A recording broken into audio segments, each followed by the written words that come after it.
Zoom recording. There we go. That would be important. Okay. So today is kind of two things that really don't go together at all. So there's really, it's just two content areas that we stuck together. Mental health, we'll start with mental health and then we'll move into OB. Okay, so let's do mental health. Oh, gosh, let's start off with an NCLEX question right off the bat.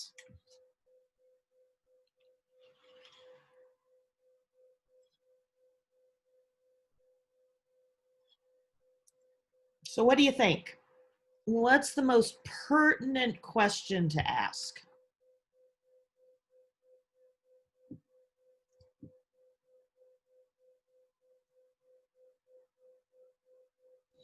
D. You say B or D? D as in dog. D as in dog. I know it's really hard when during this virtual thing to get those letters straight. Yes, it would be D as in dog. Are you unable to recall the events? Then that would be your blackouts that our alcoholics have, which should lead you to that we're going to start talking about addiction first, right off the bat. The thing about alcohol dependence is that it is chronic, progressive, and multi-system, and it actually rolls over into our discussion of GI, because it's, and we talked about this extensively with GI, the portal hypertension, the esophageal varices, the cirrhosis, which are all, of course, progressive and non-curable. The interesting thing is that our female alcoholics are more likely to experience these health problems than men.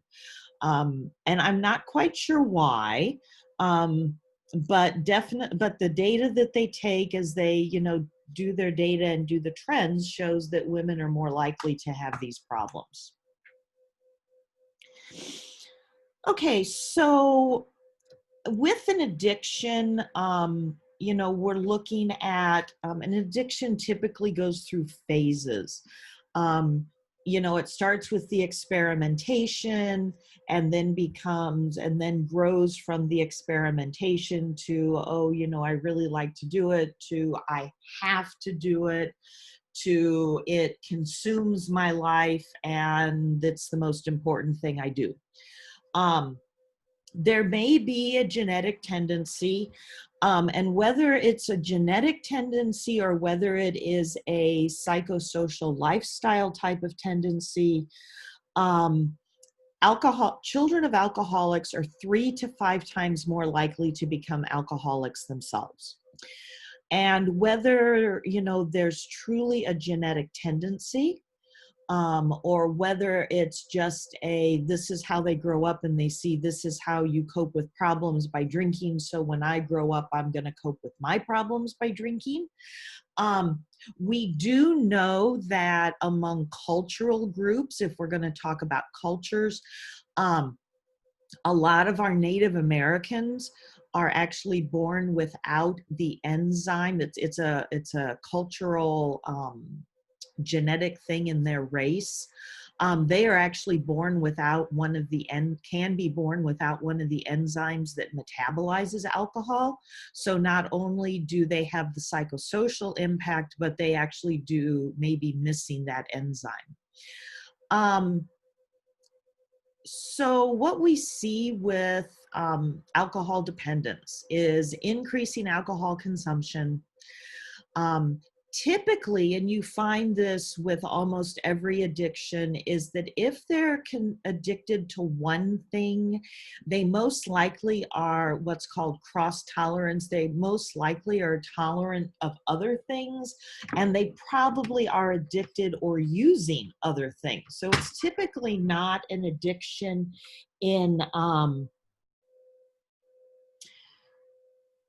it typically is not just an addiction of one thing. Think about alcohol and smoking. A lot of our alcoholics also smoke. as they increase their alcohol consumption, they are prone to blackouts where they don't remember what they did while they were drinking. And eventually, it can lead to marital, financial, occupational problems, drinking at work, um, and, causing financial problems, delinquent bills, bankruptcy, that type of thing. There is no cure. They are very prone to relapse. So they are either an alcoholic or they are a recovering alcoholic, and it doesn't matter how long it's been since they've had their last drink, they are still a recovering alcoholic. We're not going to talk about this whole list of complications. A lot of them we have talked about already in other areas. Probably the one that, and I don't know if Professor Punky touched on it with peds, or has she done peds yet?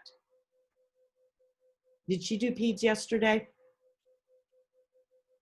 No. No, peds must be next week. Next week. Okay, got it. So I don't know if she'll talk about fetal alcohol syndrome or not, but that is definitely where, the impact of alcohol on the fetus while the mom is pregnant.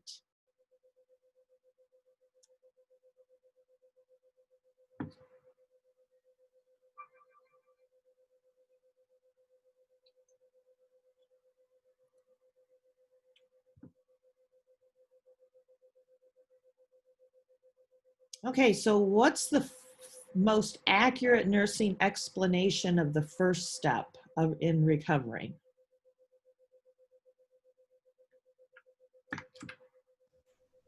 A. Yep, A. And this is very much true with any addiction that we're going to talk about this morning, is the fact that in order to start the process, you have to admit you have a problem. If the family's telling them they have a problem, but they don't think they have a problem, they're not going to recover. They have to truly want to recover.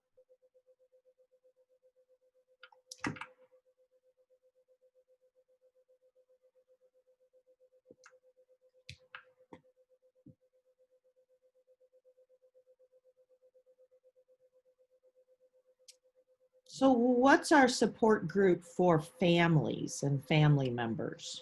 Al-Anon. C. Yes, it is. Al-Anon. Absolutely.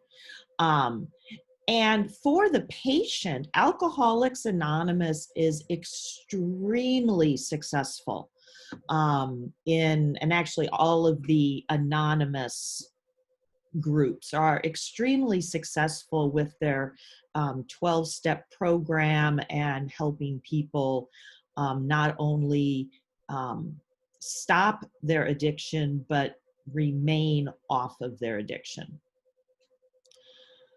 Okay, so what we really want is when a person admits that they have the addiction, we want to actually have them detox in a controlled medical environment.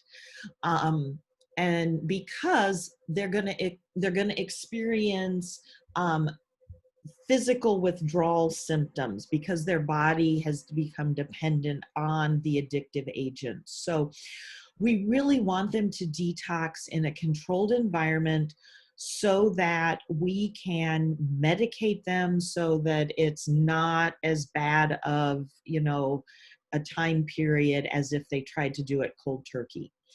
How soon after they stop drinking does the symptoms of withdrawal begin?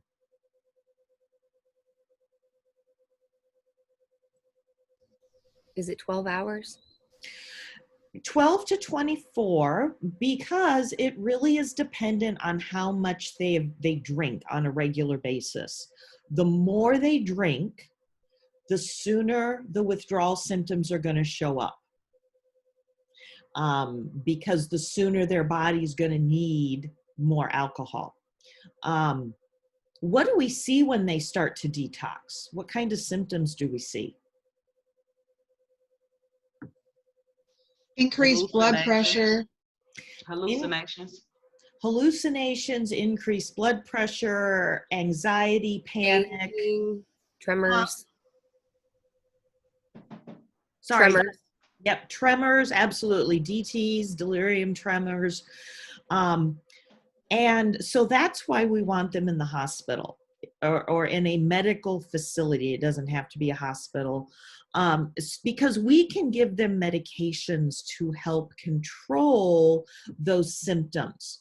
And the biggest one, the most popular one we use is lorazepam. So, we give them the lorazepam to help them through the worst of the detox symptoms so that then we can actually start working on this other column to help them recover. The other thing when we start with detox is we have to remember that their nutritional status is just really bad. Alcohol does not contain any B vitamins, and typically their diet doesn't include anything that has B vitamins either, because pretty much their diet usually consists of alcohol. So we're going to give them probably initially IV their B vitamins.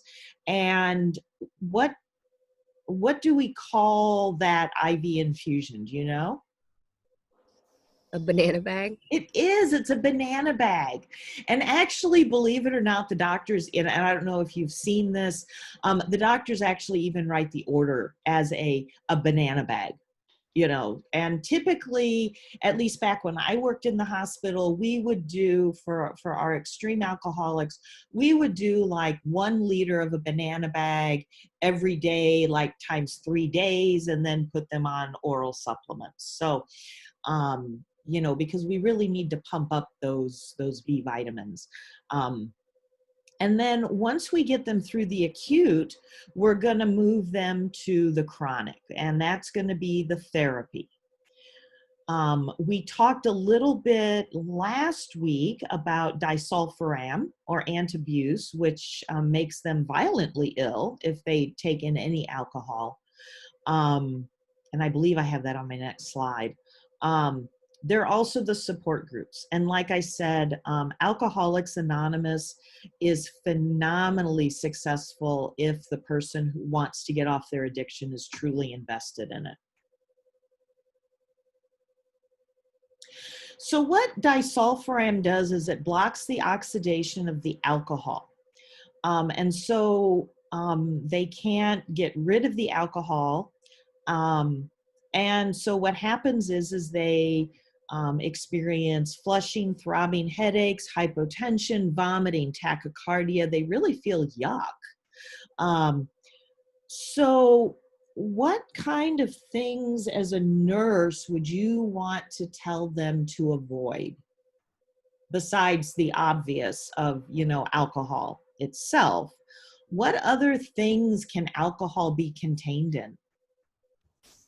Mouthwash. Mm-hmm.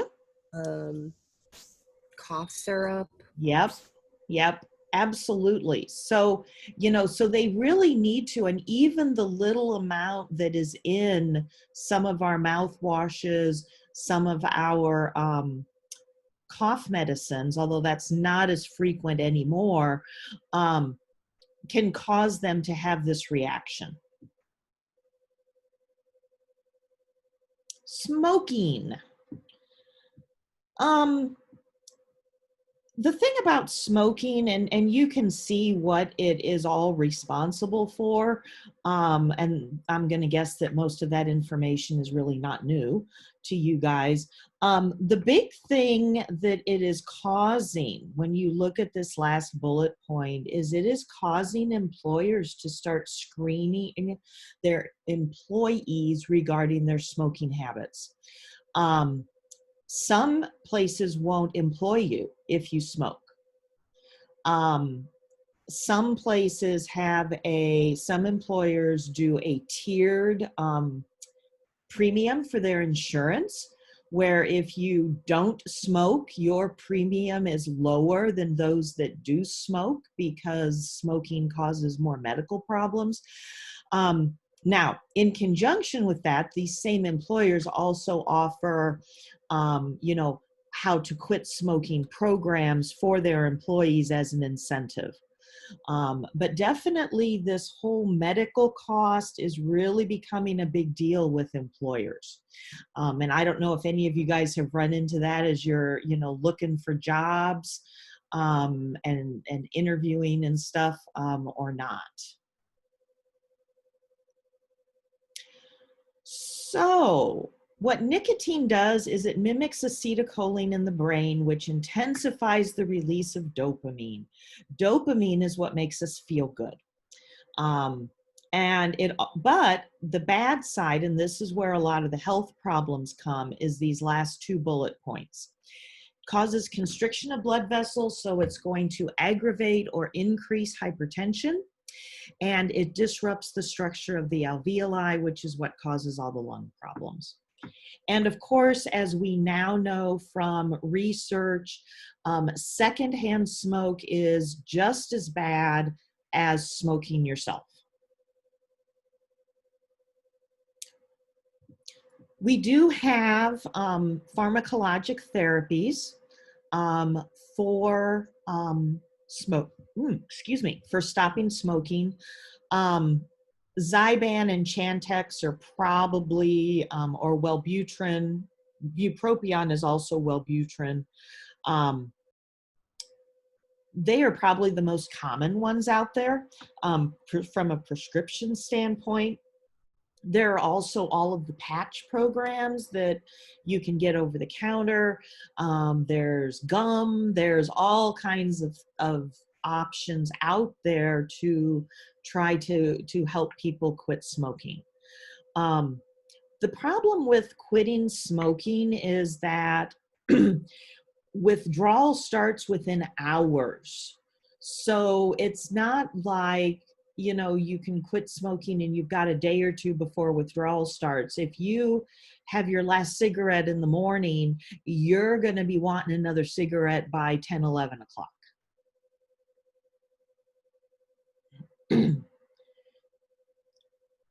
So basically what the smoking deterrents do is they bind to the nicotinic receptors so that it decreases withdrawal symptoms. The biggest nursing implication is that if your patient is on a smoking deterrent, they should not be smoking also because they're going to get double the nicotine. And actually, I've taken care of patients who the doctor has ordered them to have the patch and they refuse it because they still want to go out and smoke. They'd rather smoke. So, and once again, as a nurse, you have to be non-judgmental and, you know, and if they want to smoke, that's their choice. All we can do is educate them as to the possible complications.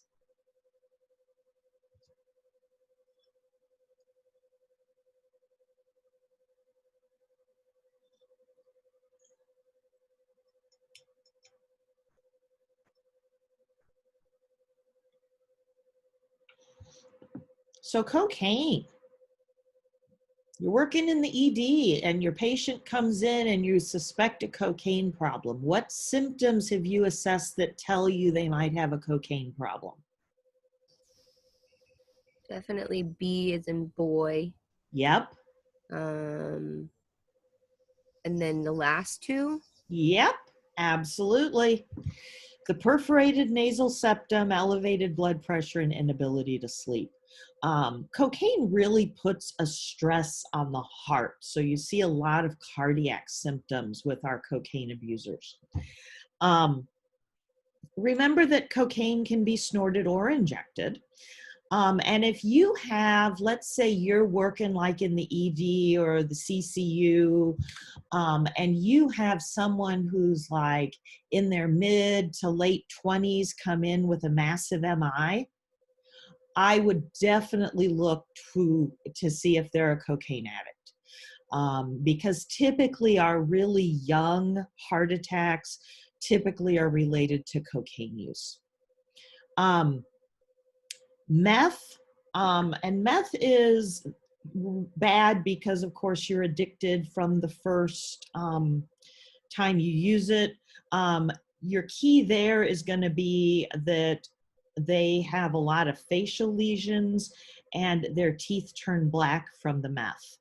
And as I mentioned with the alcohol, typically if they're using one, they're going to be using multiple.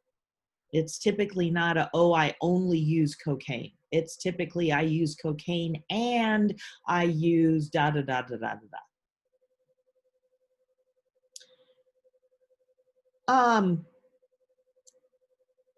Because these are such highly addictive drugs, getting people off of them, detoxing them and keeping them off of them is extremely difficult. It really takes a lot of dedication, and a lot of times they have to completely change their entire lifestyle.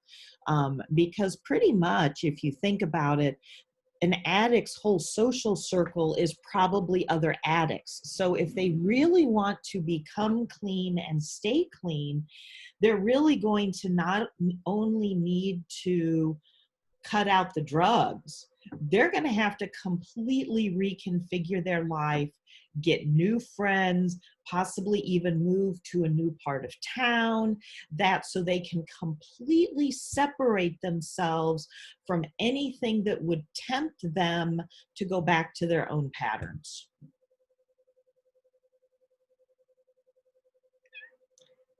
Opioids. And opioids and opioid dependence is probably one of the biggest problems that we have nationally right now. Some of it is because if you look at that list, the majority of those meds are available. I mean, I won't say fairly easily, but definitely, think about how frequently we give them in the hospital. I don't know how many of you have experience in long-term care, but the number of narcotics that we give to our elderly for chronic pain kind of boggles your mind the first time you see your narcotic drawer that, is full with all of these narcotics. Now, remembering that dependence is when you're taking it for the pleasurable reasons, not because you have to have it. So there's a big difference between our patients who take opiates for chronic pain and our patients who just take it. The thing is, and as we talked about I'll go off on a little bit of a tangent to the impaired nurse, you have to remember that as a nurse, you are exposed to all of these, and it is relatively easy, and this is why we have so many safeguards in place with our opiates, so that nurses don't take those drugs either for themselves or to take them to sell them. Okay, so we talked about Narcan last week, 2 weeks ago. It all runs together. But I know we've talked about Narcan. And it reverses that opioid depression. I know when we talked about pain meds and narcotics, I know we talked about methadone. Methadone, like I said, is pretty much used for heroin addiction. It sometimes is used for pain control, but not a whole lot. And once again, there is a Narcotics Anonymous that patients can become a part of. But once again, a lot of times they may have to completely reconfigure their whole life and social circle and where they live and everything to get away from the environment that led them to becoming an addict in the first place. I have a question about Narcan. Go right ahead. When we were in class a month or two ago, Professor Power said, make sure you know your your nursing protocol for Narcan, and I looked it up and I could only find what you do for it when you're working in a street job. Like when you have the nasal stuff, you can give it 2 times in a row. Mhm. What's the protocol when you work in the hospital? It's actually pretty much the same. Typically, we will give, when we give Narcan in the hospital, we give, and typically in the hospital setting, we're going to give it IV push, because typically in the hospital, we would have IV access.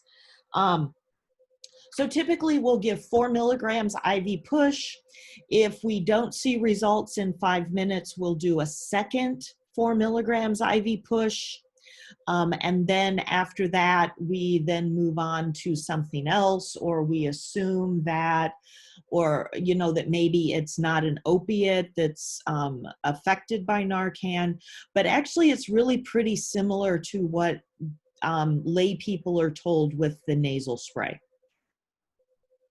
Thank you. Uh-huh. Other questions on addiction?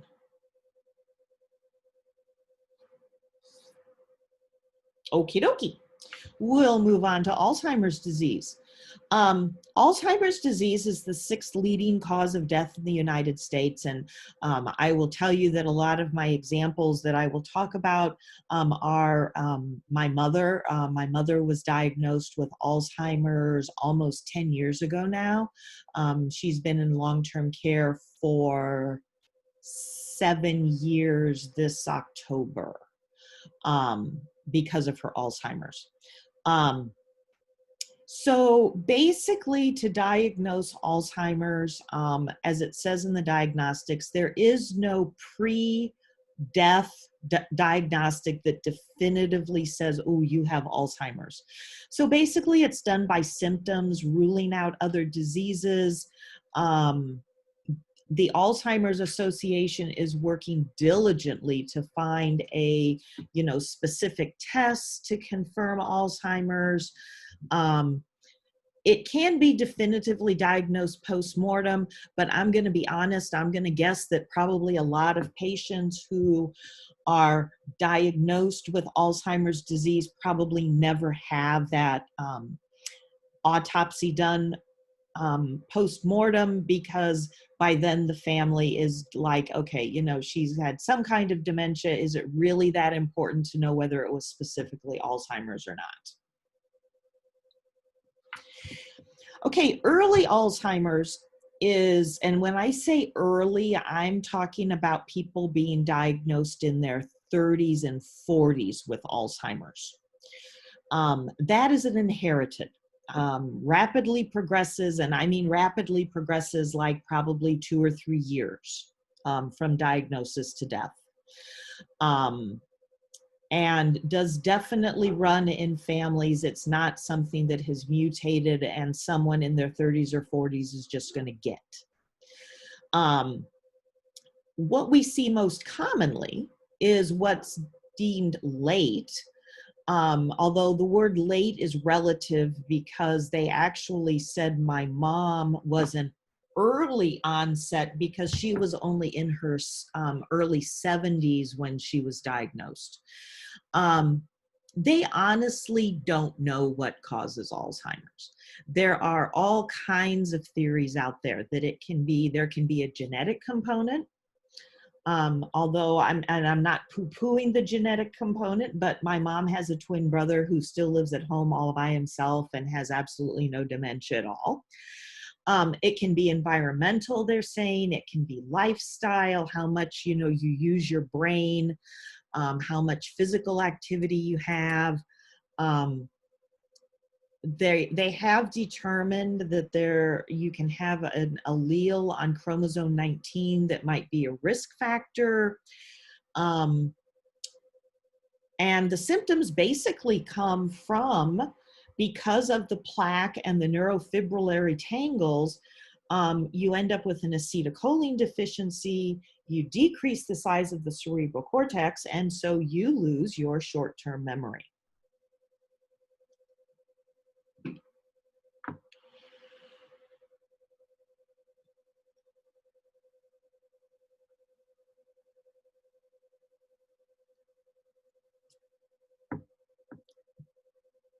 So what are you going to do? You're the nurse. You've got this 70-year-old client with dementia who removes their clothing and is walking naked around the unit. The last one. The last one, absolutely. Because the bottom line is even your patients with dementia deserve respect and dignity. So you're going to take them to a nearby room and you're going to cover them up with a blanket. You're going to get them clothes. You're going to do something so that we can get them clothed. Okay, so with Alzheimer's, the second bullet point, the onset is insidious. So it's very slow and gradual. And typically, once you have the diagnosis and you start looking back over the years prior to the diagnosis, you can say, oh yeah, that was probably a symptom. I know I did that with my mom. When she was definitively diagnosed, I looked back and was like, yeah, that was probably a symptom that I just didn't pick up on because it was so isolated. They lose their short-term memory first. And the thing to remember is that this is not intentional. It's not like when you're talking to your toddler and you have to repeat things 18 times to your toddler and finally you're just like, I've already told you this 18 times, would you just stop already? With your Alzheimer's patient, they truly don't remember. So you just have to treat everything like it's brand new. I run into that in the earlier stages with my mom. I would go in and talk to her, and every 5 minutes she'd say, oh, and so how are you doing? And I'd start all over again with, oh, I'm doing just fine, da, da, da. Because all it does with your Alzheimer's patients is frustrate them if you say, I've already told you that, don't you remember? Because no, they don't remember. They do eventually lose their long-term memory. Obviously, things like really close relationships are usually the last things that they forget about. And you do see disturbances in behavior. They stop being able to perform their ADLs. They start wandering. They have problems talking, reading, writing, doing math, and comprehending. And eventually, they become totally dependent on others for their care 24/7.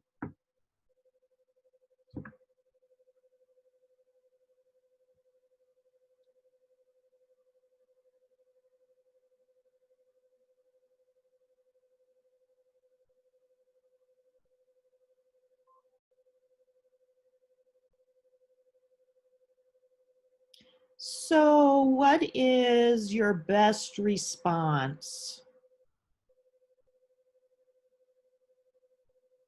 to this daughter?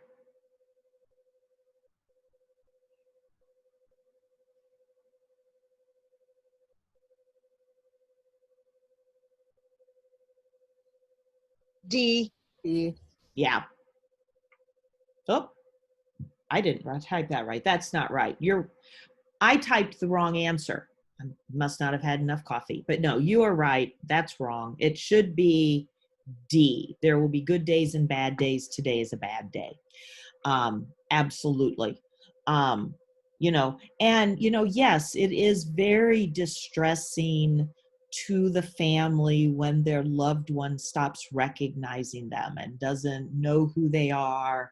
I know that in my family with my dad, mom and dad have been married 58 years and she doesn't recognize him. I mean, that just kills him because they've been together for so long.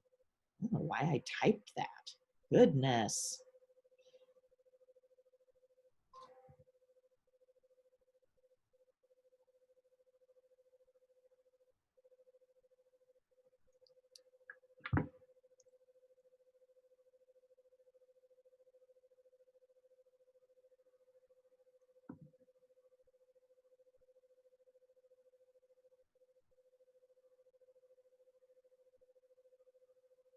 So what are you going to do to help the Alzheimer's patient eat with their fork?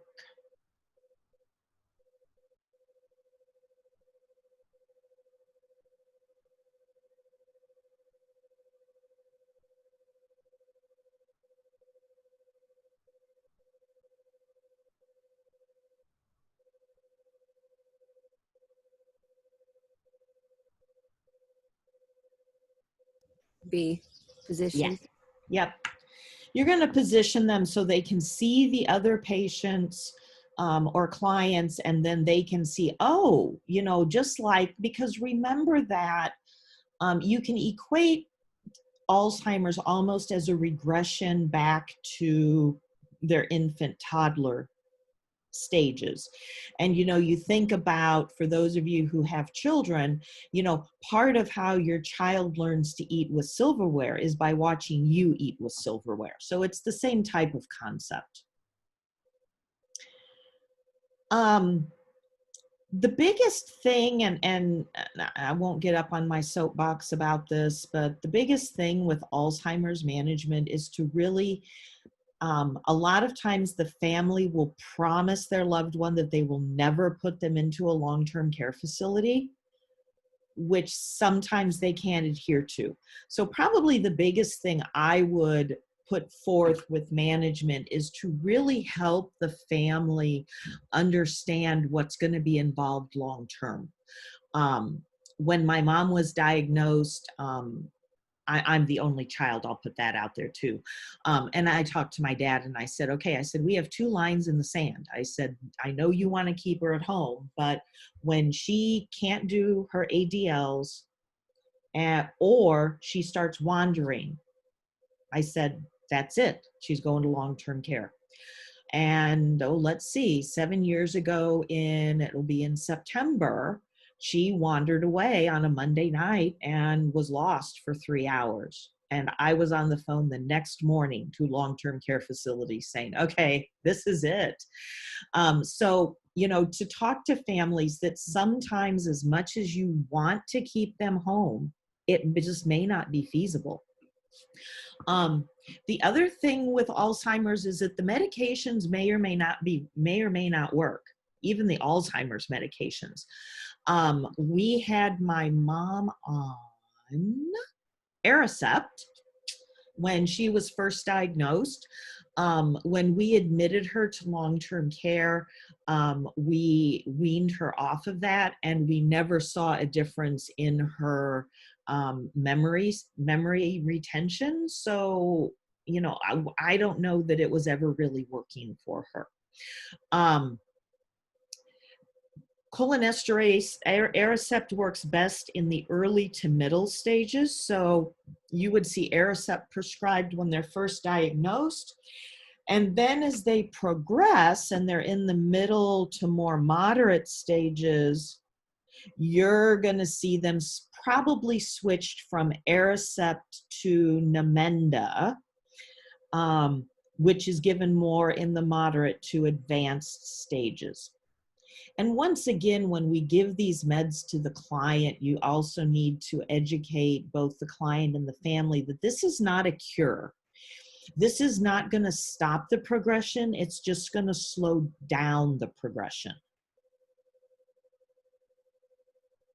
Okay, questions on Alzheimer's?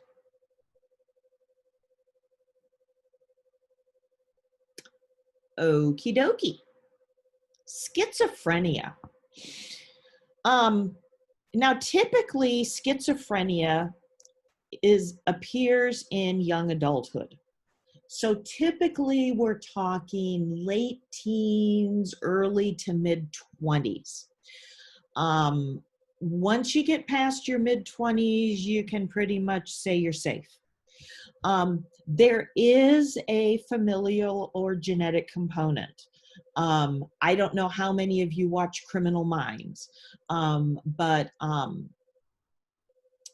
Spencer's mom has schizophrenia, and one of the recurrent themes through every season is that he's always afraid that he's going to become schizophrenic because his mom is schizophrenic. So we can improve their symptoms with drug therapy, but they never fully recover, even if they're 100% compliant. Because we have a lot of neurotransmitter imbalances with the schizophrenia. We have almost all of our neurotransmitters are imbalanced. GABA, that should be BB, not MM, not gamma, GABA. GABA actually works kind of like our mom. GABA is, and we'll talk about GABA more next week with neuro. GABA is actually what tells you what's appropriate and what's inappropriate, kind of like your mom did when you were little. So, if we have a GABA imbalance, that's where we see the inappropriate acting out. We see serotonin imbalances. We'll talk about serotonin and dopamine when we get to depression here in just a little bit.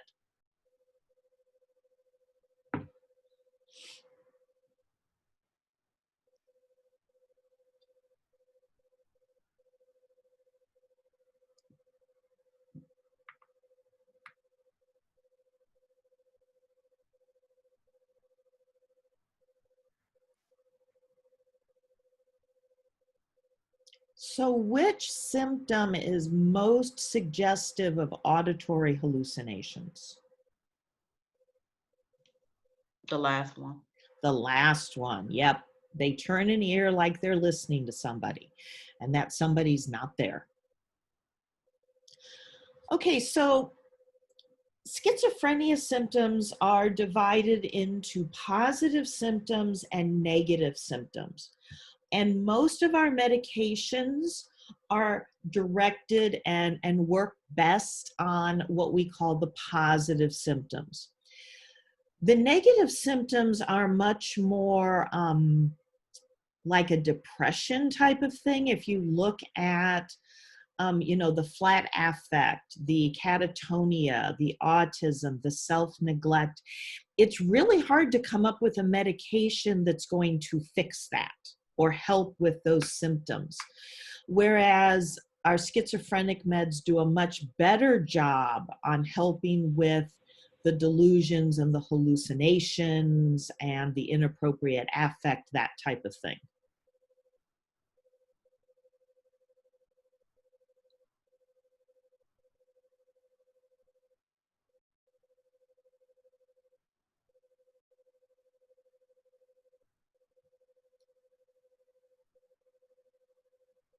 So what do you say to your schizophrenic patient when they come up to you and say, "Wing ding, the world is a ring"? What do you say back? The last one. Actually, you're going to say, "I don't understand what you mean." Okay. With our schizophrenic patients, or with any patient with any type of psychosis who has hallucinations or delusions, we don't want to feed into them. Now, that's a little different than, going back to Alzheimer's. If you have an Alzheimer's patient, like I'll give you an example, like with Alzheimer's, if I go and visit my mom and she thinks that I'm one of her teenage friends from way back when she was in high school, I don't correct her, because that just frustrates her and makes her act out. That's a whole different type of thing than feeding into a delusion or a hallucination. Does that make sense? Yes. Okay, just making sure. We do try every attempt to avoid institutionalization unless they are dangerous to their self or others. And what you find actually when we talk about avoiding institutionalization is, what they are finding is that a very large number of our patients with schizophrenia and bipolar end up committing crimes and actually end up in prison. It's amazing how many of our prison inmates and criminals have mental health issues like schizophrenia and bipolar and some of those types of things. The big thing is to, have them treated by a psychiatrist. Schizophrenia is not something that should be treated by your GP. You don't go to your regular doctor for your schizophrenia. And making sure that they take their antipsychotic drugs and they're compliant. Now, our antipsychotics are divided into first generation and second generation. And as you might guess, first generations are the old first ones we use, and the second generation are the newer ones that we use now. We do see these used not only for schizophrenia and bipolar, but also for agitation associated with dementia. So you can't look at your med list, and if you see somebody on Seroquel, it may not be that they're schizophrenic, but it may be that they have dementia with behaviors. And we're giving them the Seroquel to even out their mood so we don't see the behaviors. So you just can't leap to, just because they're on an antipsychotic doesn't mean they have schizophrenia. The big problems with these older ones is that they have a lot of side effects. We've already talked about Compazine. We talked about that with GI. Probably out of the conventionals, probably the one that is still given the most is Haldol. And a lot of times it's given as a PRN if they're having a psychotic break and they're really having a lot of problems. We'll see the Haldol given like I am to help them with that. The newer second generation antipsychotics have a lot fewer side effects, which of course means patients are more compliant, because the fewer side effects you have, the more compliant they're going to be. I would say probably, I know Abilify has been advertised on TV quite a bit as an adjunct for antidepressants. The ones that I've seen given the most are probably the clozapine, olanzapine, quetiapine, and the risperidone. I haven't seen ziprasidone given a whole lot, but definitely these four in the middle are really popular for not only behaviors, but for those antipsychotic episodes. So the big problem is, of course, they have some not so nice side effects. And, as we've talked about all along, when the side effects aren't so nice, people tend not to be compliant. Increased weight, sedation, dry mouth. And when we're talking dry mouth here, this is the type of dry mouth that no amount of water you drink is going to fix. These would be patients that you would recommend that they suck on sugar-free candy to help with that dry mouth.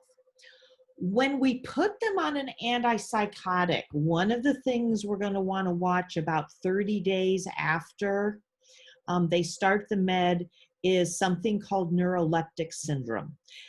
Doesn't happen with everybody, and it takes about a month because it takes a while for the blood level to come up, but definitely something that we would want to be aware of, to monitor for about 30 days after we start the med. Okay, we'll finish up this topic and then we'll take a break. Especially the first generation drugs are very typically causing these extrapyramidal symptoms, which is basically Parkinson's-like. We see the facial grimacing and twisting the face into unnatural positions, muscle rigidity. The problem with extrapyramidal symptoms is that they can roll over into what's called tardive dyskinesia, which is irreversible. So if we put somebody, which is why typically we've moved away from a lot of the first generation meds and have gone to the second generation meds because they're less likely to cause this. But the first generation meds are notorious for this extrapyramidal syndrome turning into tardive dyskinesia. So really, really, that's something we need to be aware of. Okay, we're going to stop there with my NCLEX question because that moves us into a new topic. Let's come back at about, oh, it's about 10 till, let's come back about 9 o'clock.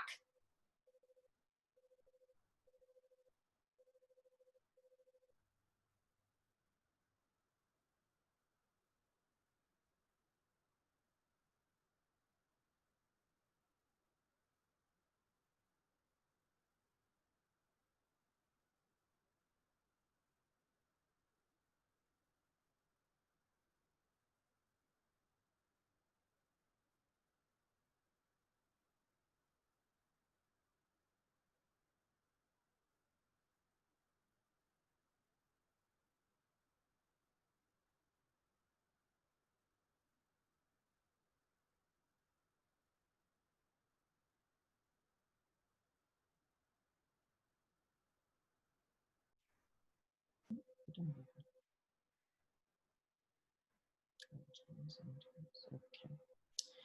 All righty, so let's continue onward and hold on, let me see if I need to move. There we go. Okay. Professor Moore, Yes, ma'am. I have a small request. Do you think Sure. we can go just a little bit slower with the slides? I'm kind of having a hard time. My hands having a hard time keeping up with my brain. Oh, sure. No problem. Thank you. No problem. Just if I go too fast, just say stop. Thanks. No problem. Okay, so we've got a client with a panic attack. What symptoms are you going to see?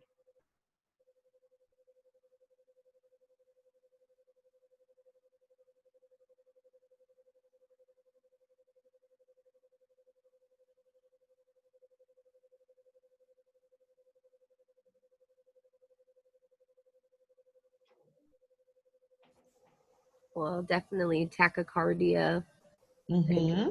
sweating.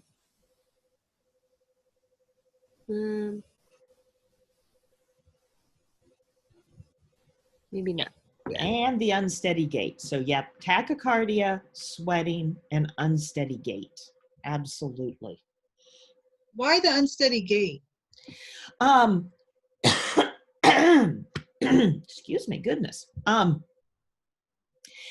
Because they are so panicky and so anxious that it messes with their motor cortex, and so they aren't steady when they walk.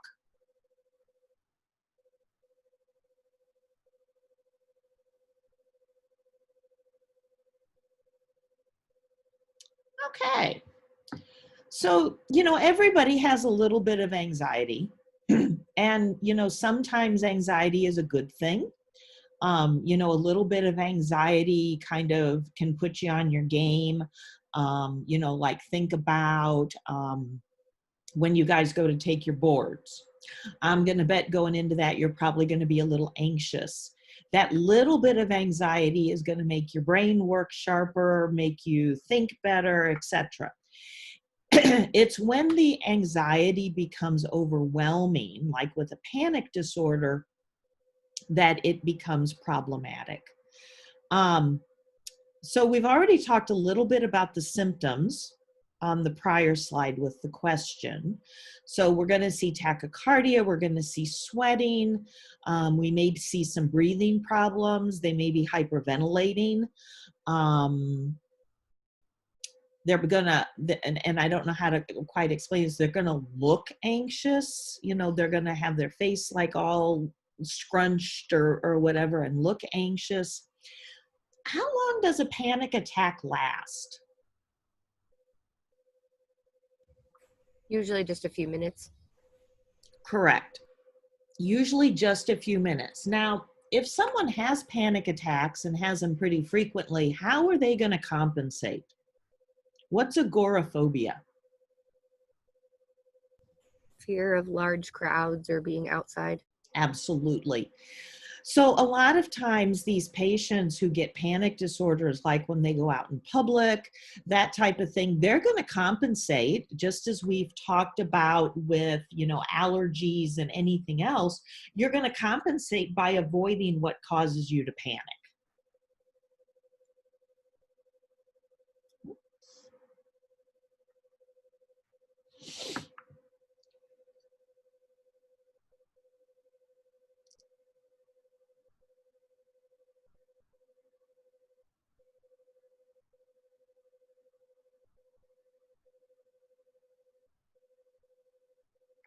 So how do you think this client has been dealing with their fear of flying?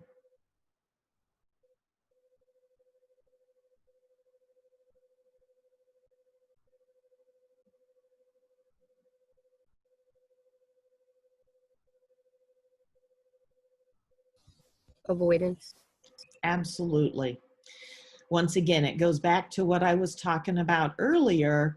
If you're afraid of something or you get anxious when something happens, you're going to do the best you can to avoid doing that. Okay, so a phobia, which is a little different than a panic attack, a phobia is an exaggerated fear, being afraid of something. The previous slide talked about fear of flying. What are some other phobias?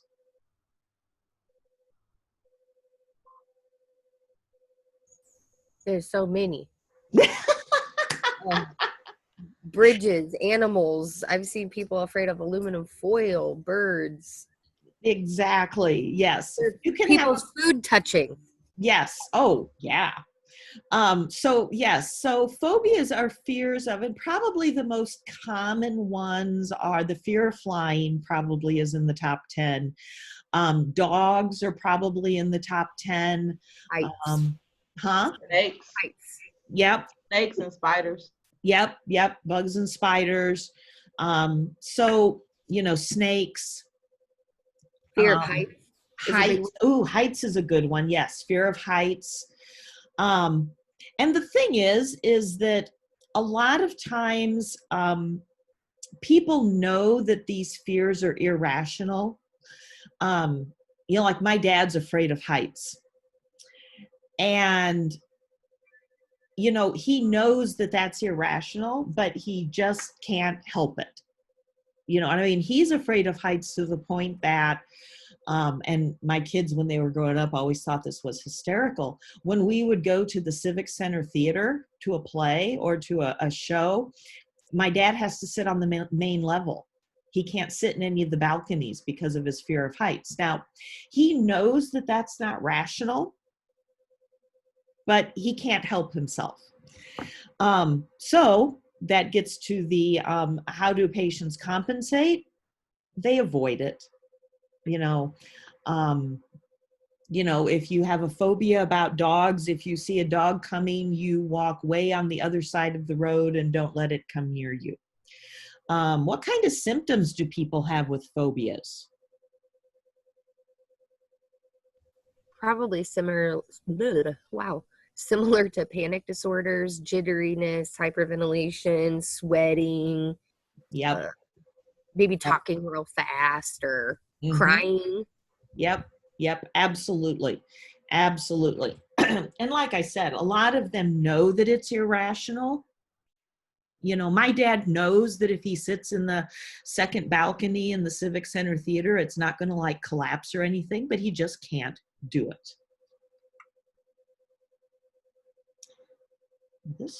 There we go.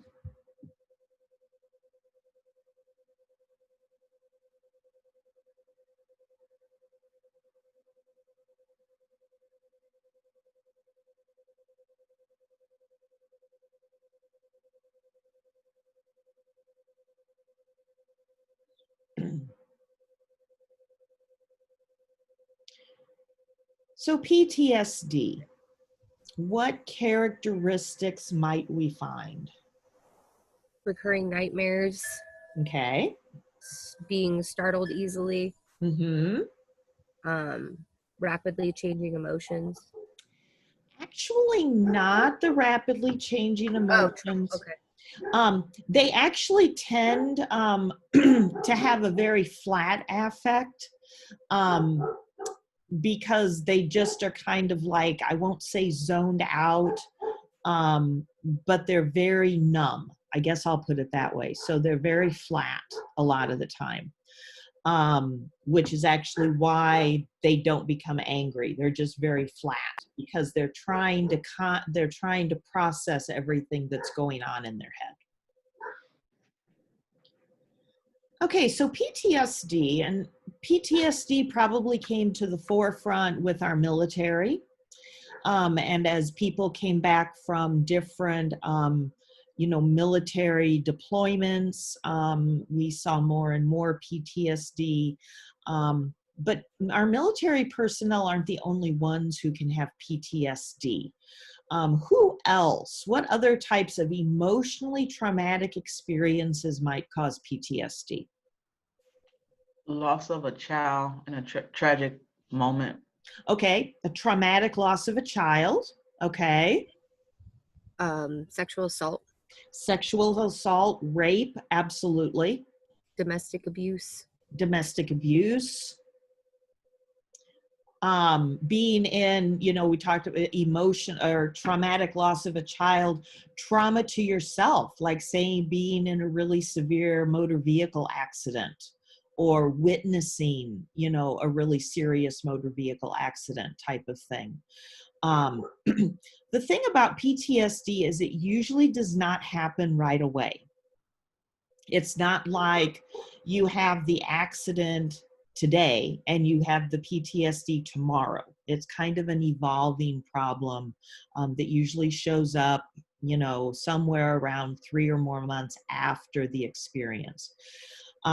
So what we see is, and I talked about this on the previous slide with the flat affect. They really have kind of a psychic numbing. They're really just kind of numb inside their brain. They do have flashbacks, and flashbacks can just happen spontaneously, or they may be triggered by a sound or a smell. There's been a lot of talk, and this always happens around 4th of July. A lot of our veterans who have PTSD struggle with fireworks because the booming sound of the fireworks sounds like the mortars and everything that they experienced when they were deployed. Hearing that can cause them to go into a flashback and actually in their mind go back to where they were when the traumatic incident happened. So how do patients compensate for this? I know avoidance is another one. Okay, avoidance is another one. If fireworks don't, make you have flashbacks, then don't go to the fireworks. That type of thing. A lot of times, especially with our veterans, and of course now more and more as we know PTSD is involved with other types of traumatic events, counseling can be helpful. They do a lot of, especially for our veterans, train service dogs to be with them to help them with the stress and the anxiety that goes with the PTSD. So there are a lot of things going on that, we're really working on to help these people with PTSD, try to reintegrate and not, and have a more, what I would call like a more normal type of life.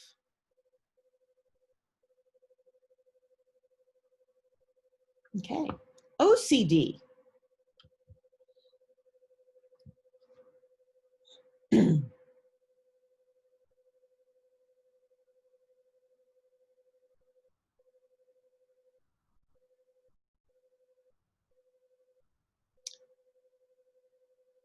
Who in this group might you suspect as having OCD?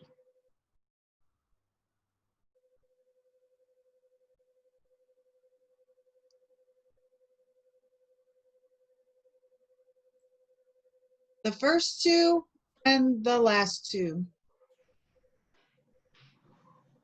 Okay. Yes, the first two and the last two.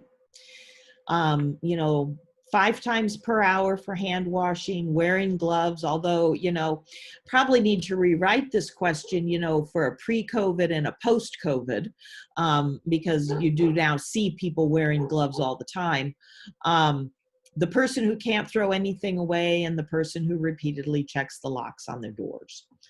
Definitely all have. And I think, and I'm just going to put this out there, I think all of us have a little bit of OCD in us at times. You know, it's just a matter of how OCD are we type of thing. Can you explain to me about the 50-year-old one about the can't throw something away? I couldn't hardly grasp that concept with this OCD thing. Well, that's the obsessive compulsive that I can't throw anything away because I might need it in the future. Oh, Like So a hoarder, Myra. I was Hoarder. thinking about the hoarder, but I'm like, well, how does that associate with this OCD? Yep, nope, that's the I can't get rid of it because I might need it in the future. Okay. So Would I that say, be- Would that be like a hoarder, every little Professor? thing. Go ahead. What? I'm sorry. Would that be like a hoarder though? Absolutely. Oh, no, Okay. yeah, it's a hoarder. For sure. Oh, Okay, yeah. I just wanted to make sure because I was starting to get confused myself. Yep. Nope. Absolutely. You know, and that's the compulsive, that's the obsessive part of, you know, well, I can't throw this away because I might need it. I could Mhm. use it for something. I might need it, you know. I always had to laugh. I think my oldest has a little bit of OCD. When, you know, he was young, you know, and you know how you have kids go through their stuff and get rid of things. Yes. You know, he was a senior in high school. He still had stuff back from 5th grade. Well, Mom, I thought I might need it. No, not really. Pitch it. You know, so, but like I said, I think, you know, if you think about some of these things, I think there's a little bit of OCD in all of us, depending on what we're talking about. It's just a matter of how it controls your life, or if it controls your life. Okay, so OCD occurs because they have a disturbing thought and they do that ritual to relieve their anxiety. And the previous slide really did a pretty good overview of some of the most common types of obsessions and compulsions. You know, the hand washing is probably one of the classic ones. The, you know, making sure your house is locked. And I mean, this isn't just a, you know, when I leave the house, I lock my door and then I turn the handle to make sure it's locked, you know, because sometimes I don't do it quite right. You know, this is, I lock the door and I have to check it 5 times before I walk away. And then you keep thinking and coming back to it when you're away from the house. Did I really lock the door? Next time I really need to check it more. Did I really lock the door? You know, the more normal behavior is, you know, you lock the door, you check it, you walk away, and you don't think about it again because you know your house is locked. So how do these patients compensate if they have OCD?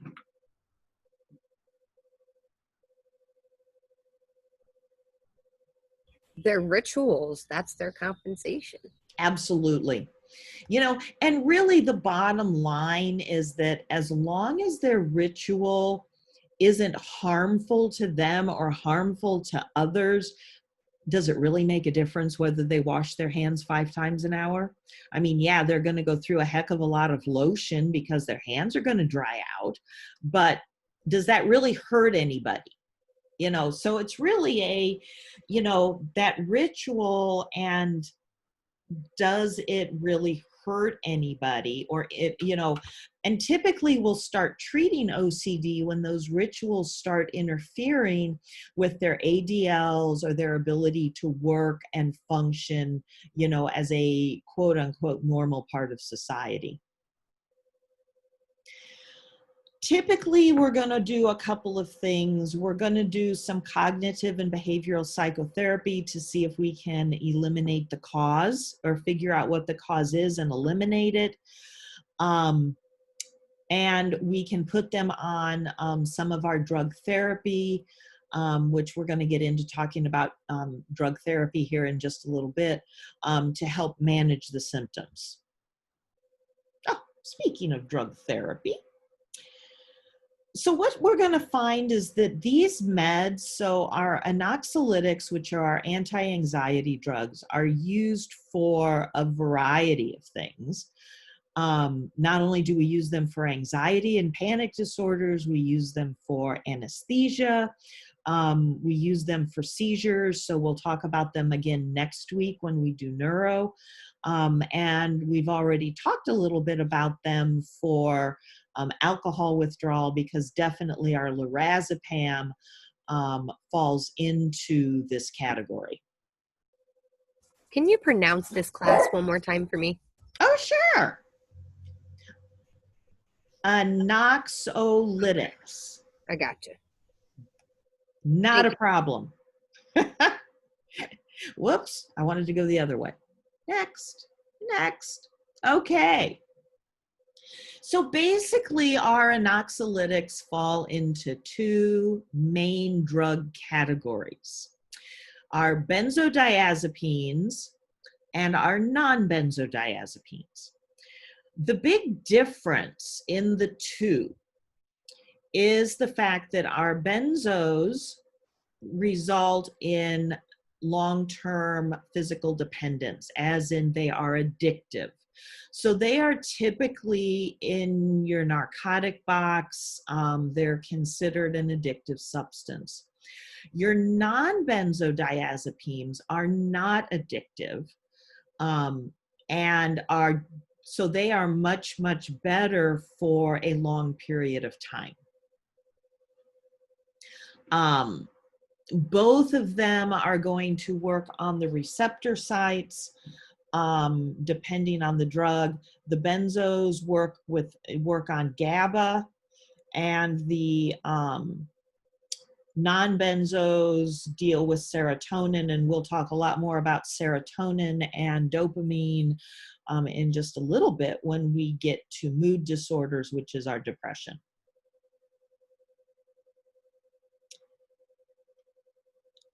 I'm gonna bet that through your course of time as a student, you've probably given almost all of these.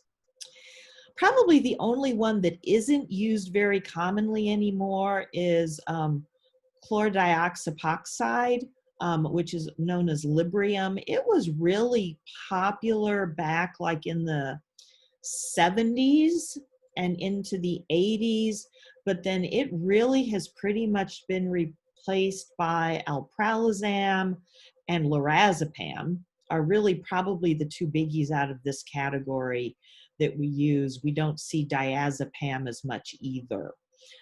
So probably your alprazolam and lorazepam are the most commonly used. For your non-benzodiazepines, definitely buspirone and paroxetine are probably your most common ones that are used.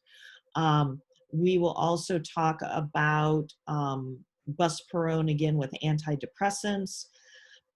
Hydroxyzine is actually used more for not anxiety. It's used more as a relaxer, like for pre-op sedation. We give a lot of Vistaril pre-op. Vistaril is pretty effective for itching. Like if you've got someone with chronic itching problems, you may see hydroxyzine ordered for that.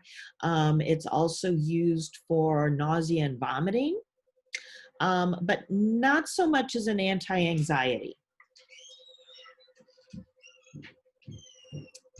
Okay, there you go. Alprazolam. What do we need to tell the client?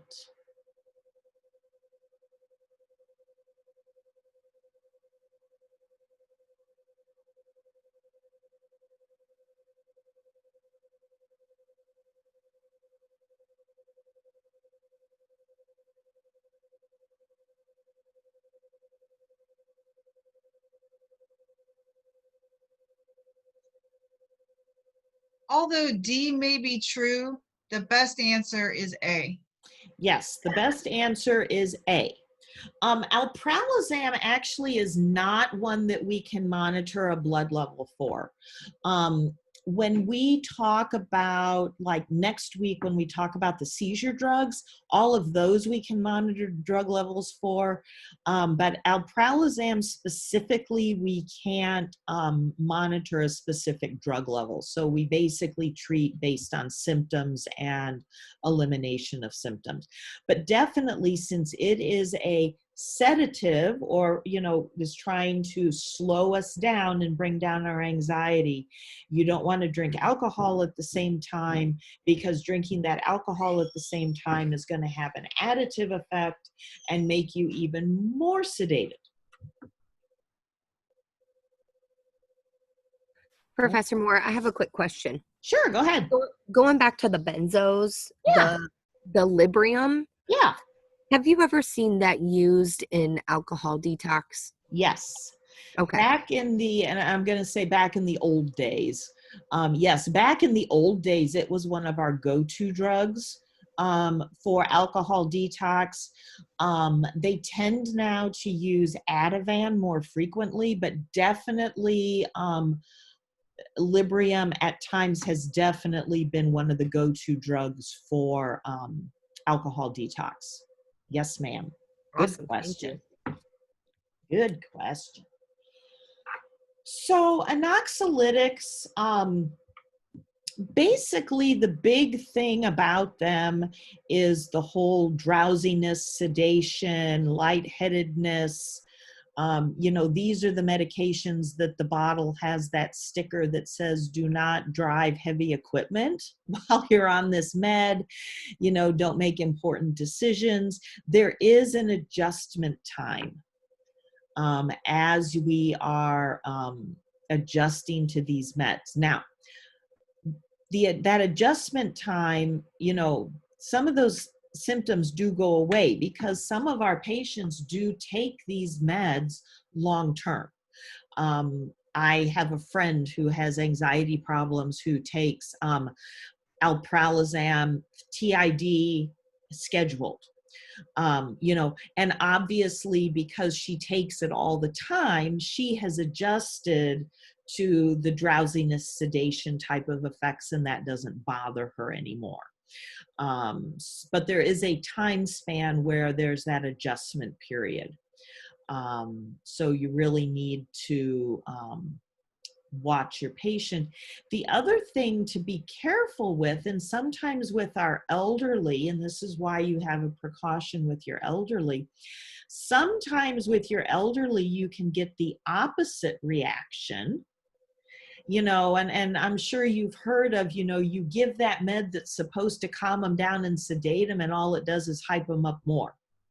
So you got to watch that, especially in our elderly, as their neurosystem is, not quite as functional as it used to be. Sometimes you may get a paradoxical effect and have it ramp them up instead of calm them down. I have that problem with codeine. Mm-hmm. Yep, absolutely. So sedatives and hypnotics, and let's talk about the difference because they are not interchangeable. So a sedative is what we would give during the daytime. That just makes you feel good, takes you to your happy place, makes you calm and relaxed, and just kind of, makes you happy. A hypnotic is specifically given at bedtime because the whole purpose of the hypnotic is to make you sleep. And so we use sedatives and hypnotics for a variety of things, whether it's conscious sedation, pre-op, to make people a little less anxious pre-op. We'll talk a lot more about seizures and what meds we use for seizures next week. And of course, insomnia, if people can't sleep, we're going to give them meds to help them sleep.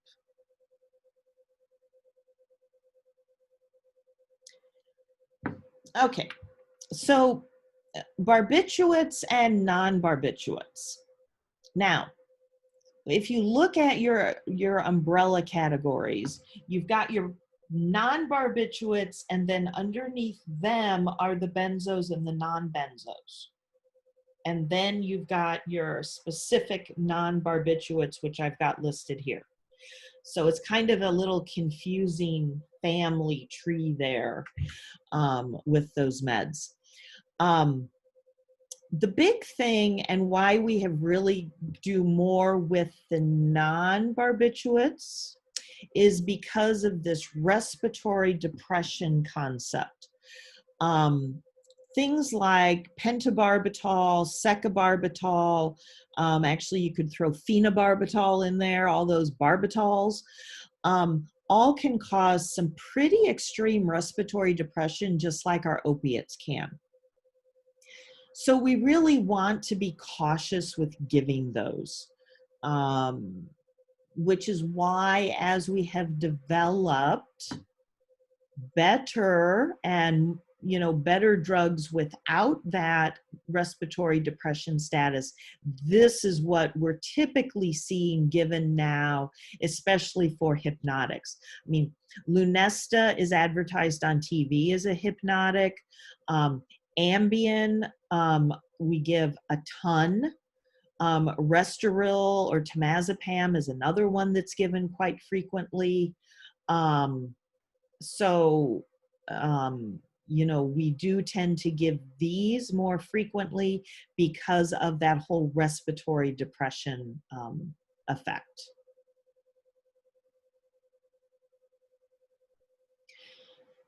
So, as you might suspect, sedatives and hypnotics are going to cause dizziness and drowsiness. If we're giving it to make them sleep, we would expect it to make them drowsy. Just saying. Which is why we don't want them taking their hypnotic in the morning. They should take it at bedtime. We don't want them taking a sedative if they're not going to be able to rest and relax and lie down. Because of those reactions, we don't want to give them with things that are also going to relax us. Things like our opioids, things like alcohol, antidepressants, you get an additive effect. Phenothiazines are a class of antipsychotics, and cimetidine is Tagamet for the tummy. So, we really want to really be cautious about who we're giving these meds to, and making sure that the patients have really explicit instructions.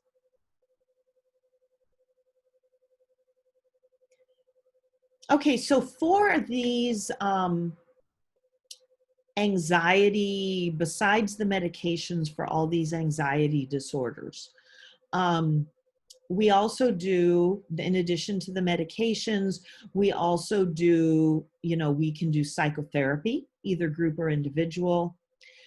Cognitive therapy is where they really, reflect back and try to figure out why they're so afraid. And I'll give you an example.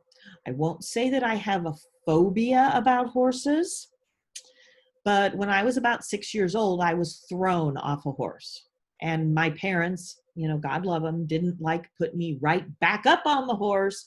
And so ever since then, I've had this fear of horses. I won't say it's quite a phobia, because I'm pretty sure that if I had to, I could get back up on a horse, but it's definitely not something I'm comfortable with. So cognitive therapy looks at like what the phobia is, what the problem is, and tries to look back in their history and their childhood to see, was there a causative event that led to that?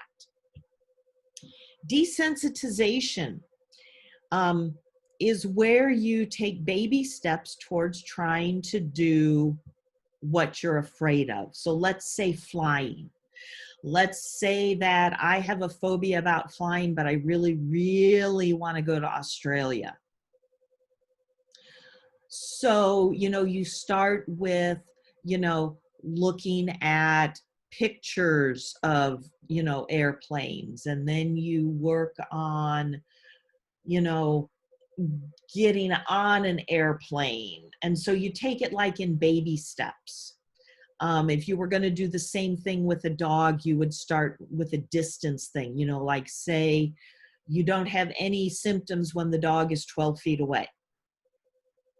Well, okay, then you move the dog to 11 feet away and you adjust to that, and you gradually decrease that distance as you're comfortable. Takes a long, long time to desensitize, and sometimes it's not effective.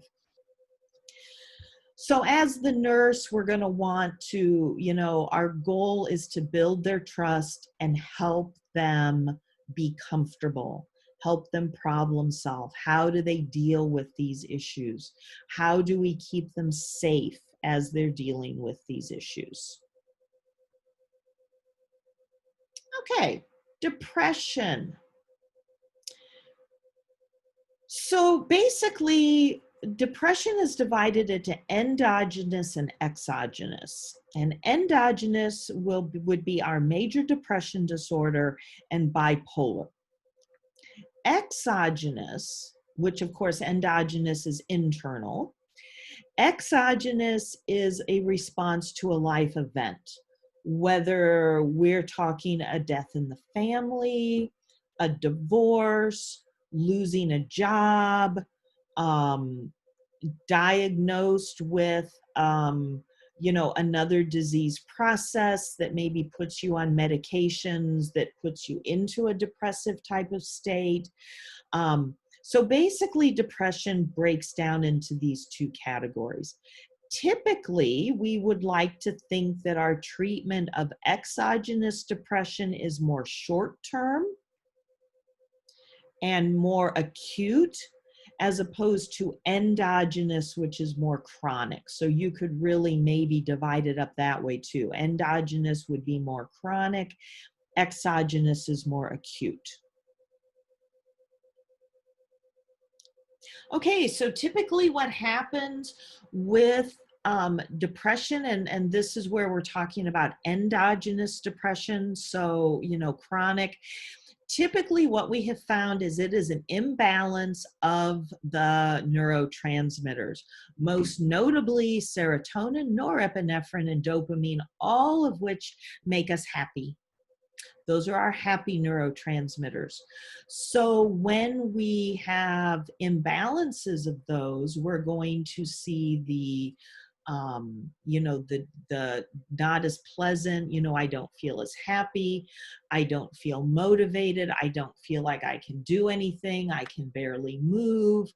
And then sometimes it gets into the distortion of thoughts, like into, you know, maybe a paranoia, like everybody is out to get me type of thing.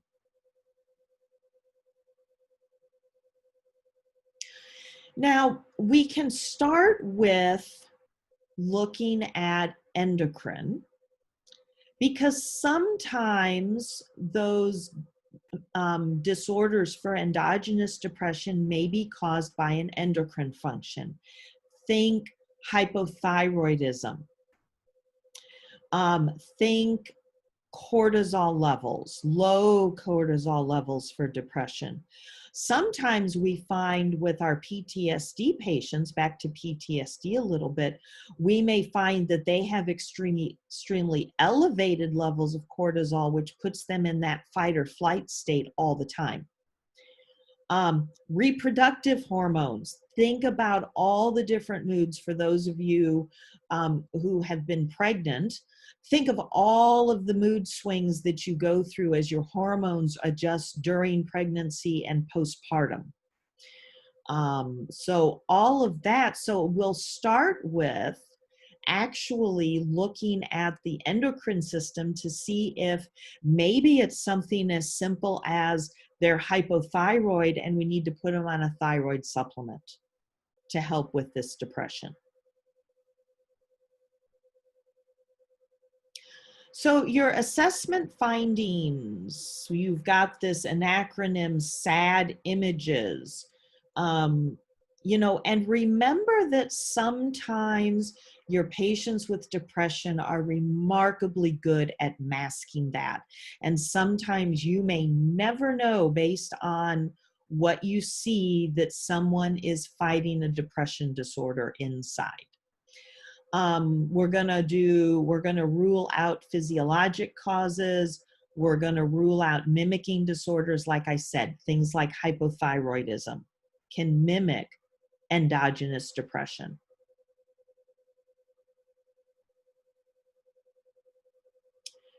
So medical management, typically, and I'm going to say that typically one of the things, once we look at ruling out underlying causes, we go to drug therapy. And I think in my next slides, we're going to talk quite a bit about drug therapy. If the depression is severe enough, they may do psychotherapy, either group or individual. And we'll talk about other therapies. I believe at the end of the medications, I talk about things like ECT, electroconvulsive therapy. So there are other things that we can also do to help with that depression.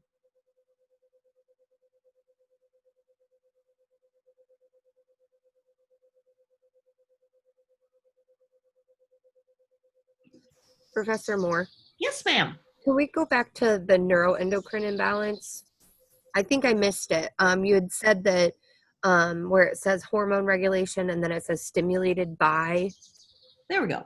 Right here, think limbic system. I think I missed that. Okay, so what does your limbic system do?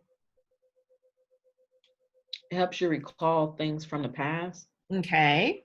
It's kind of like it also is like one of our sleep areas.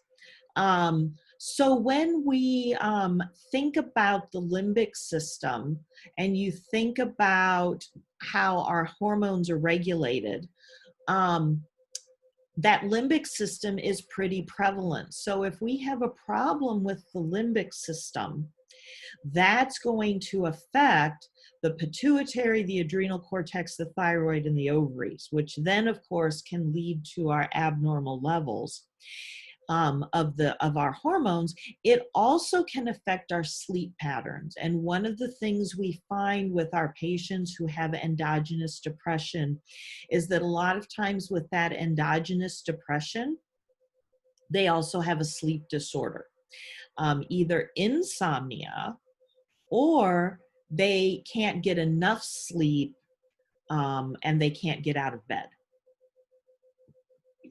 Does that help? Yes, thank you. No problem. Let's see. There I am. Okay. Imipramine, which is actually one of the common meds given, well, I'll let you answer the question and then we'll talk about it.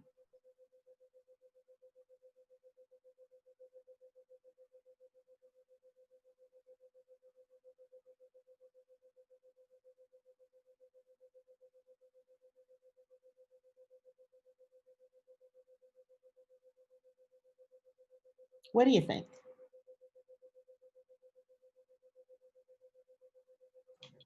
C and D. Yep, C and D. And that's one of the big things with any of these antidepressants.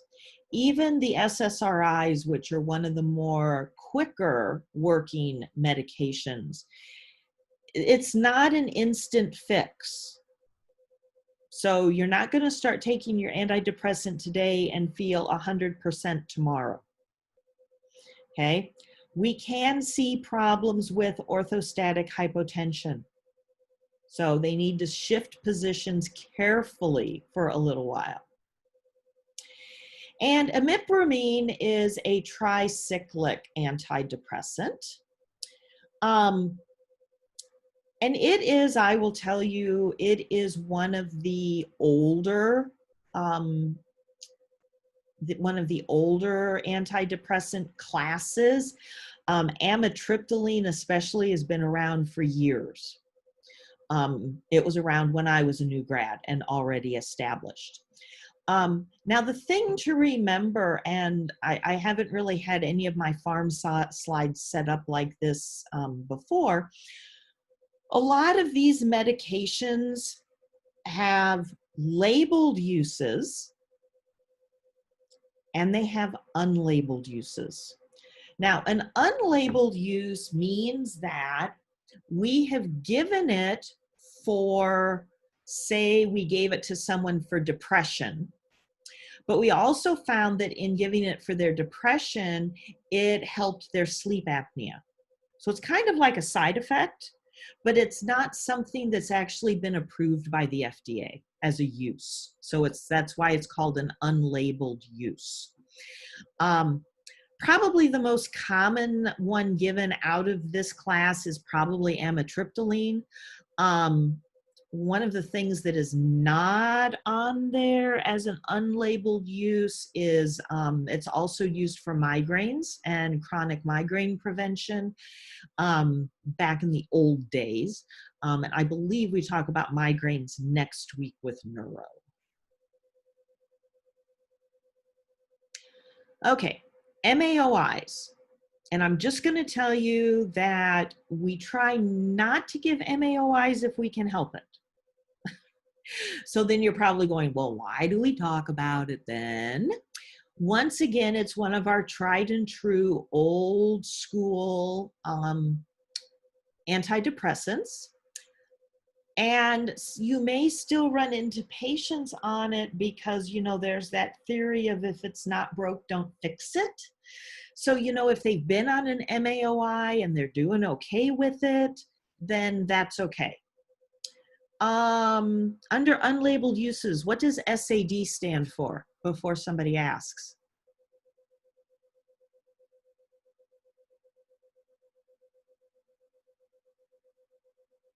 Ooh, that got you all quiet.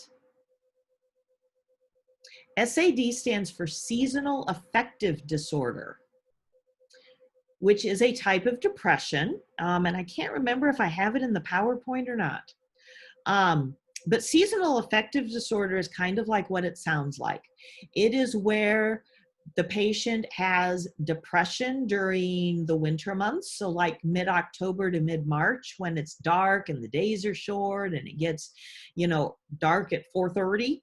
But then once spring comes and we have more daylight, the depression goes away. Now, the reason that MAOIs are so yucky or not used is, number one, it does not play nice in the sandbox with the majority of the other medications. So pretty much if they're on an MAOI, they really need to be just on the MAOI, which, as I'm sure you know from taking care of patients, is virtually impossible. Has a lot of yucky side effects. The biggest one and the biggest contraindication is it interacts with tyramine and tryptophan. Whoops, thought I had another slide there. So what happens when a person on an MAOI takes tyramine or tryptophan?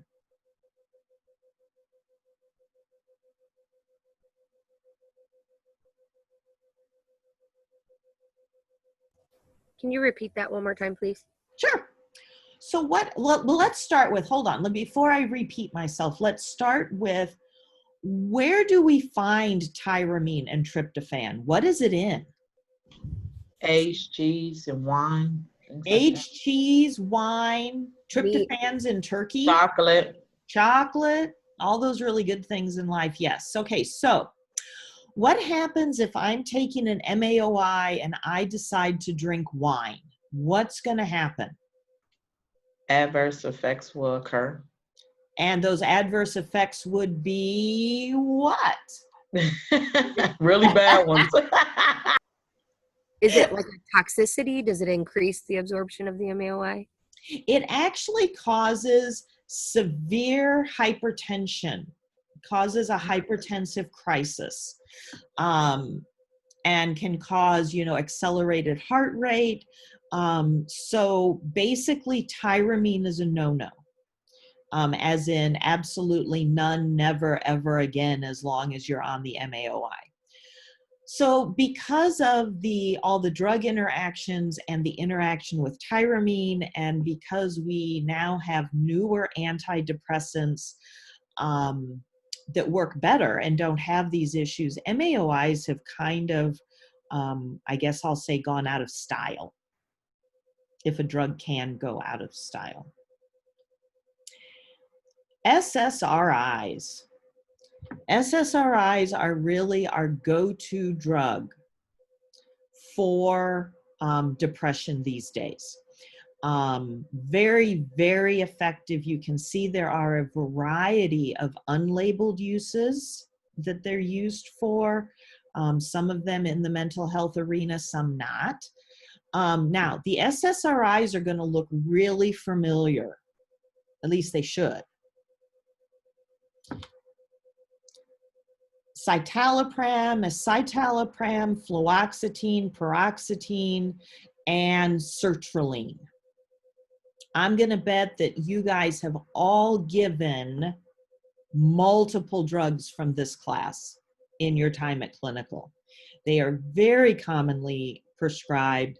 They have very few adverse effects, and are really effective at helping with depressive episodes. The other thing with SSRIs is, as opposed to having to wait, weeks or months for them to be effective, you can start seeing an effect with them within about a week. So it's a much faster acting antidepressant.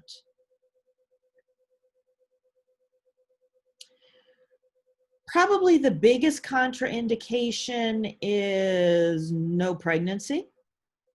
If you're on an SSRI, you need to be careful if you take NSAIDs or lithium, and we'll talk about lithium after we talk about bipolar. And you have to be cautious doing other antidepressants along with the SSRI.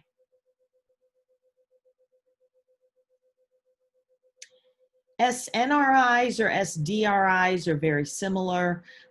They are just, instead of just inhibiting serotonin, they inhibit multiple. So they inhibit the transmission of serotonin, affect the transmission of serotonin, norepinephrine, and dopamine. They are used, once again, whole ton of unlabeled uses there. And we see it with depression accompanied by anxiety, because of course it affects the neurotransmission of more neurotransmitters, and is also given for our neuropathic pain. And once again, meds that I'm going to bet you have probably seen, bupropion, Wellbutrin. And once again, it's kind of that, you give one med and you find out that it has an effect. Bupropion was actually originally given as an antidepressant. And what they found was that when it was given as an antidepressant, people had a decreased urge to smoke, which is how it became used as a smoking deterrent. Duloxetine, which is also Cymbalta, and venlafaxine, which is Effexor.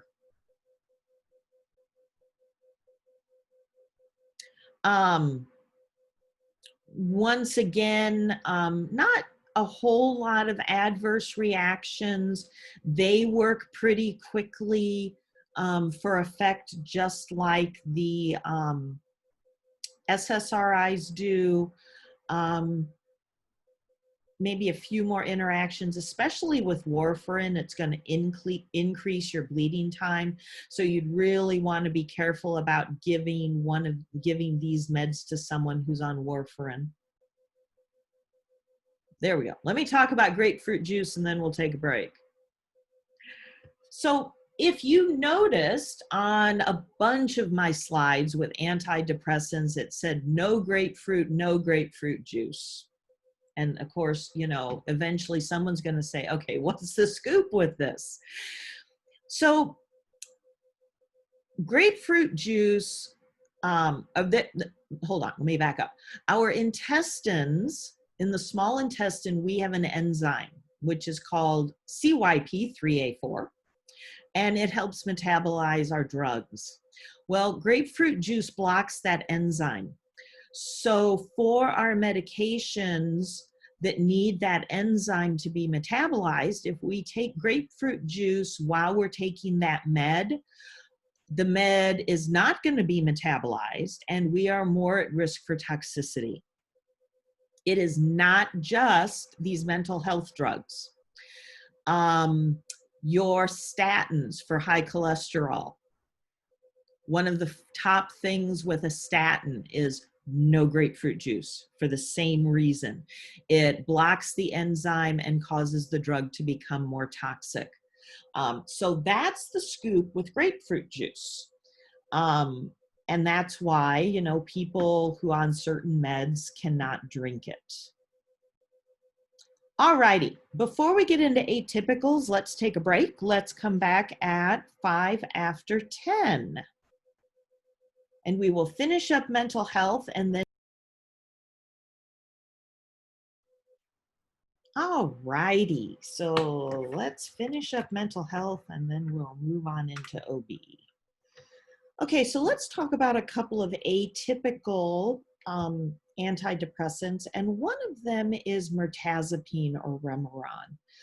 And the reason these are called atypicals, by the way, is because we don't know how they work. And they don't fit into any of the other classes that we've talked about.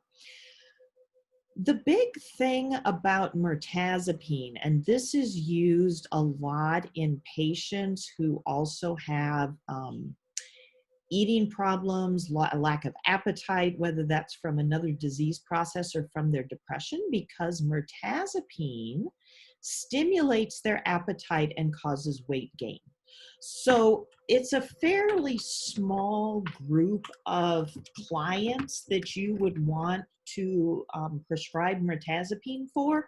Not everybody, but you know, I know for a while, my mom, when she stopped eating with her Alzheimer's, they put her on mirtazapine to see if that would help, because it not only helps with depression, but it stimulates appetite. So it's kind of a specific one. Trazodone, the big downside of trazodone is that it causes erectile dysfunction, so it may not be a good choice for your male clients.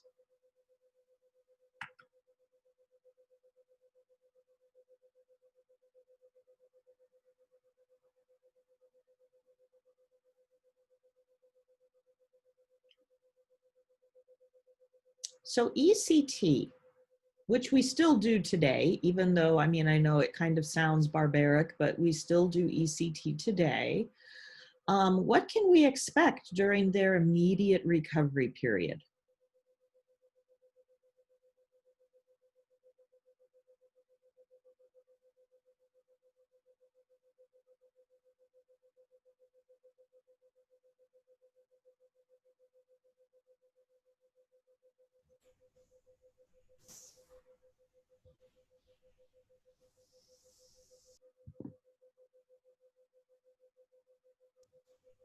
I don't know. I'm thinking B. Yeah. Actually, it's C. Yep, short-term memory loss and headache. My second choice. Okay, there you go. Because electroconvulsive therapy is literally where we go into and we attach electrodes and we basically run an electric current through the brain. Now, and it's really done basically the same way it's been done for however many years it's been around. When would we use ECT? I mean, obviously we don't use it on everybody who has depression. What would be our criteria? When would we use ECT?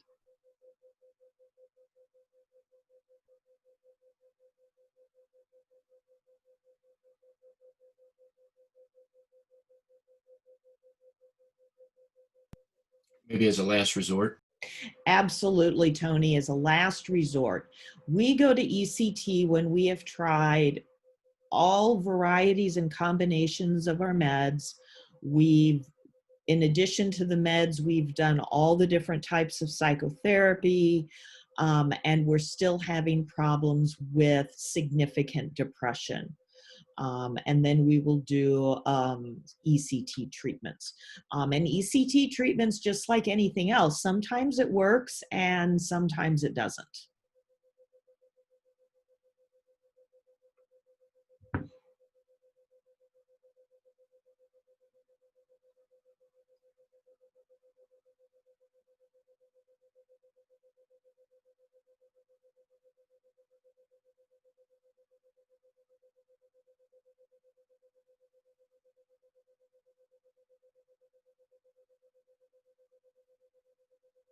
So suicide precautions. What out of that list are we going to want to do for our patient who has been placed on suicide precautions or is demonstrating self-destructive behavior?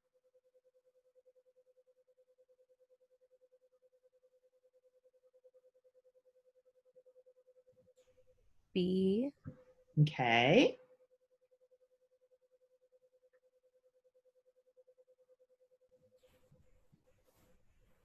F. Okay. Would the swallowing all medications be one? Yep. Yep, it actually is B, C, and D. We want to obviously remove all cords, wires, and strings. That includes, and I don't know if you've seen people on suicide precautions, but I mean, they don't even get shoelaces. They get nothing. Paper towels and plastic utensils. And typically that plastic utensil is not going to include a plastic knife. It's going to be like a spoon. And then you're going to assess, you're going to do a mouth check after they take their medications, because we don't want them to pocket them in the side of their mouth and then spit them out after you leave and then take them all at once.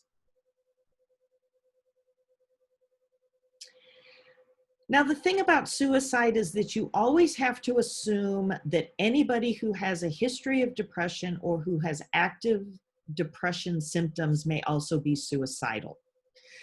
One of the risk factors that we a lot of times don't take into consideration or don't think about is our geriatric population. But, you know, think about all the things as people get older, all the things that they really might have to be depressed about. As they lose their friends, they lose their family members, maybe they don't have as much of an income, maybe they have chronic diseases. So there's a lot there that could, you know, potentially make them a suicide risk. So what we're looking for is that 95% of the time, they really don't want to commit suicide. They really would choose life if there was some hope for the future. And what we're going to assess as a nurse is specificity. How specific are their plans? How lethal are their plans? Is it even possible or available? And how close is that weapon or whatever? So let's say they want to put a gun in their mouth and pull the trigger. So that's pretty specific. They know what they want to do. And that's, yes, that definitely is top of the lethal scale. But let's say they don't own a gun. Well, you know, that's a problem for their plan, because then they would have to get a gun and go through all of that. So you can see how, as we assess their plans for committing suicide, we're going to look at, you know, what is available to them, what do they have access to, and how likely are they to get hold of whatever they're thinking about doing. With our depression, there are standardized questionnaires to evaluate depression and risk for depression. And there are almost always, and I say almost because every once in a while there's not, clues to people who want to commit suicide. What would be some clues? How would you know if someone that you're acquainted with or have as a friend might be contemplating suicide? What might you see? Giving up on life and hope. Okay, giving up on life and hope. Sometimes they verbally states, I just want to go. I'm not, well, I don't feel comfortable here on earth. Just negative vibes. Okay. What else might they do? Well, they could normally be like, obviously visibly depressed, and then all of a sudden, like, they're happy and everything's great and, no issues or whatever. Okay. What's another big classic sign? Giving away their items. Absolutely. Giving away their prized possessions, not just their regular items. I mean, it wouldn't be like me giving away my toaster. It would be like me giving away my mother's wedding ring that I wear on my hand all the time. I mean, those types of things, definitely. Saying goodbyes, hoarding their medications. That's why we have to make sure that they swallow all of their pills.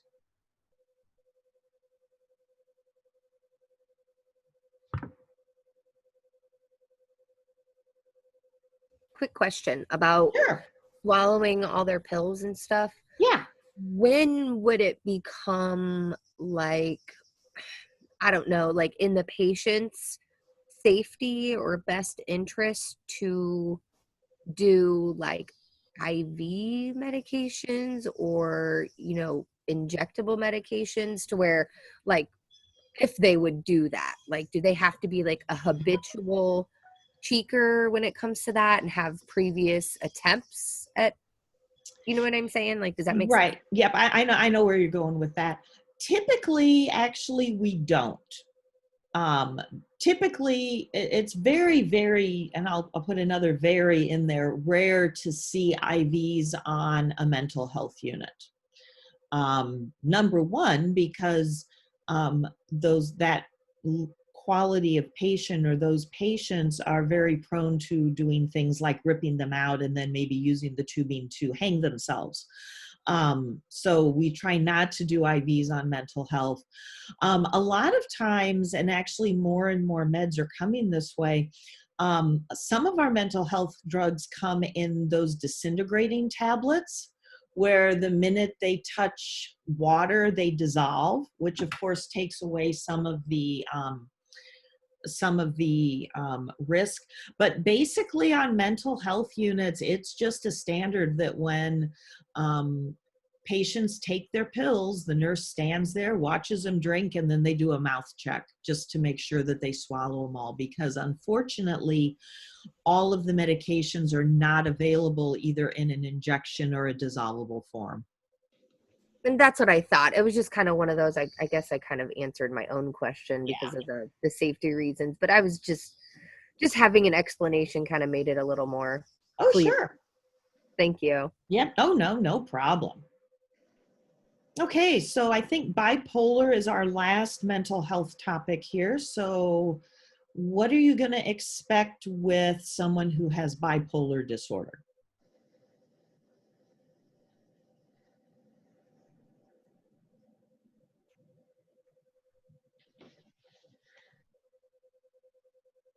Altered mood swings. Yep. Oh. Yeah, you got it. The cyclic mood swings. Bipolar disorder, they are either way up or way down, and unless they're regulated with their meds, there's not a lot in between.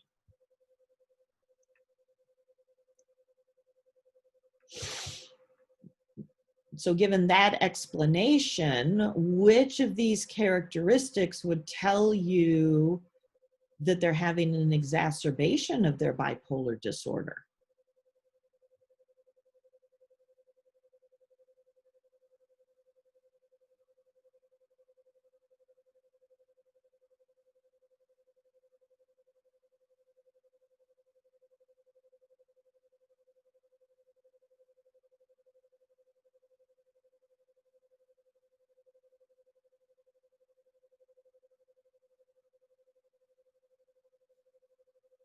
A, C, D, and E.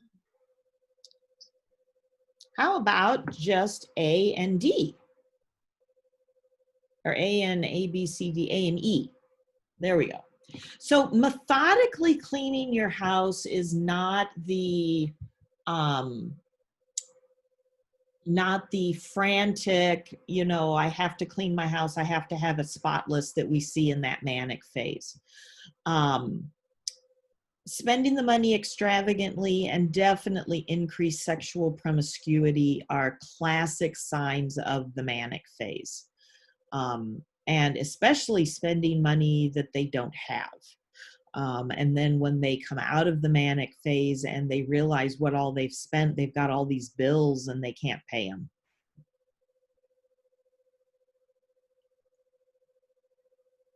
Okay, so typically with bipolar, we really kind of just have talked about the symptoms.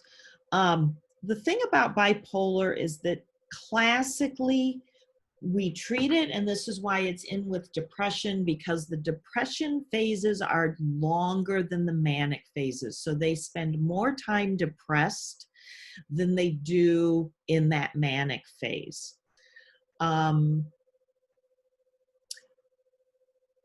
Is there a definitive diagnostic tool for bipolar?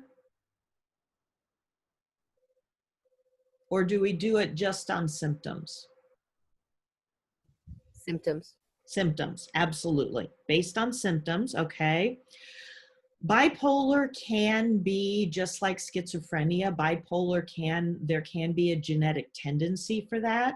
So definitely if there's someone in the family that has bipolar, then other people in the family would be more at risk for bipolar. The manic phases may also include some psychotic symptoms, hallucinations, delusions, type of thing when they're in that manic phase. Now, the best med to treat bipolar is lithium. And pretty much as a mood stabilizing drug, we don't use lithium for much else except bipolar. So I won't say 100% of the time you can assume if they're on lithium, they're bipolar, but it's pretty darn close.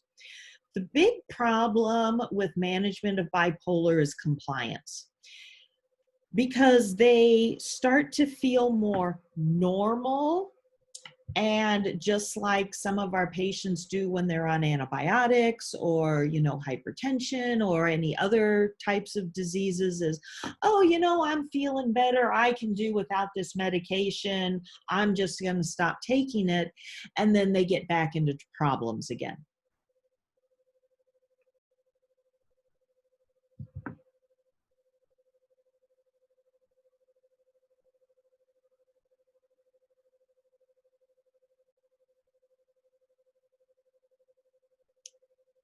So what do you know about lithium? What instructions should we stress to our clients?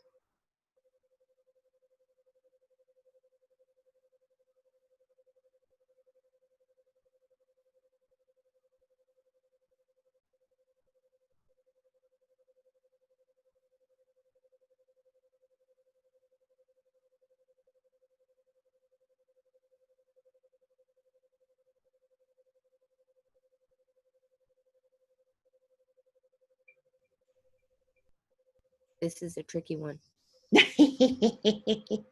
Okay, I'll help you out. Lithium is salt-based. And so this is one of those few times in your career as a nurse when you're going to tell them to eat salt, because they need to have a normal sodium level and a normal water balance in order for the lithium to be effective. Because what lithium does is it alters the sodium transport, and that helps stabilize the moods. So basically what it does is it diminishes the frequency and intensity of the manic episodes. So basically we want them to drink We want them to intake salt.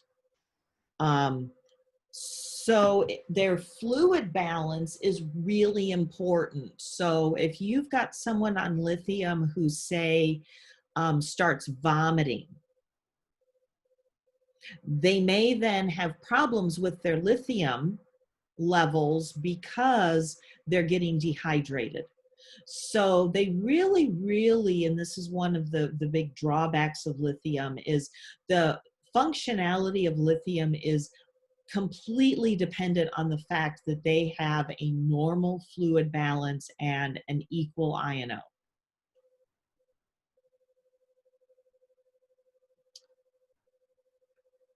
The other problem with lithium, which compounds this problem, is that it has a very narrow therapeutic range. So basically 0 to 1.5 milliequivalents per liter. Anything above 1.5, you start getting lithium toxicity symptoms. So if you've got someone on lithium, anytime they profusely sweat, they have diarrhea or vomiting, they have a fever or an infection, they take diuretics, anything like that that's going to upset their fluid balance is going to make them at risk for lithium toxicity. So while it is a wonderful drug for bipolar, there are a lot of things that the patient has to watch and be cautious about while they're taking it. Okay, other adjunctive meds that we'll use for bipolar, Depakote, and we actually will talk about Depakote more next week when we do neuro. We also use some of our antipsychotics primarily to help with the depression piece of the bipolar. Okay, that was mental health. Any questions?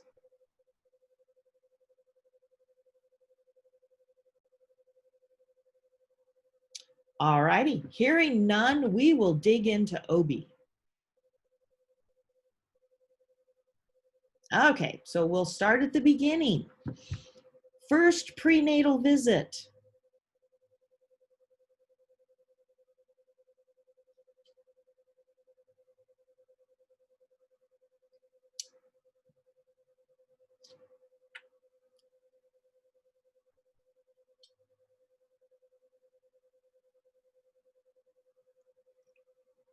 So which one of those are you going to document in the obstetric history?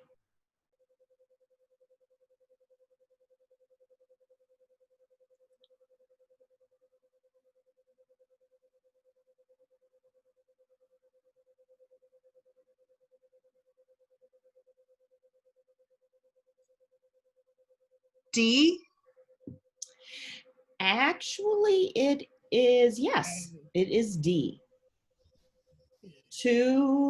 Two-term pregnancies, because we've got twins, 3 live births, no abortions. Well, I'm confused. Are we not in the term births? Never mind. I'm looking for the G. Yeah, no, the G's not there. Yeah. My bad. Yep, nope, term births. Yep. Nope, you're good. You're good. So the P is, so the G is how many pregnancies total. So that would include miscarriages, all of that.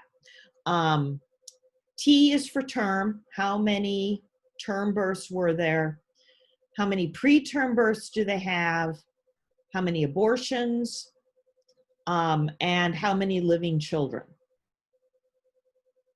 So you almost, if you just do the TPAL, you can come up with the G by adding together your T, P, and A. Does that make sense? Because the abortions plus the preterm births plus the full-term births are going to give you your number of pregnancies.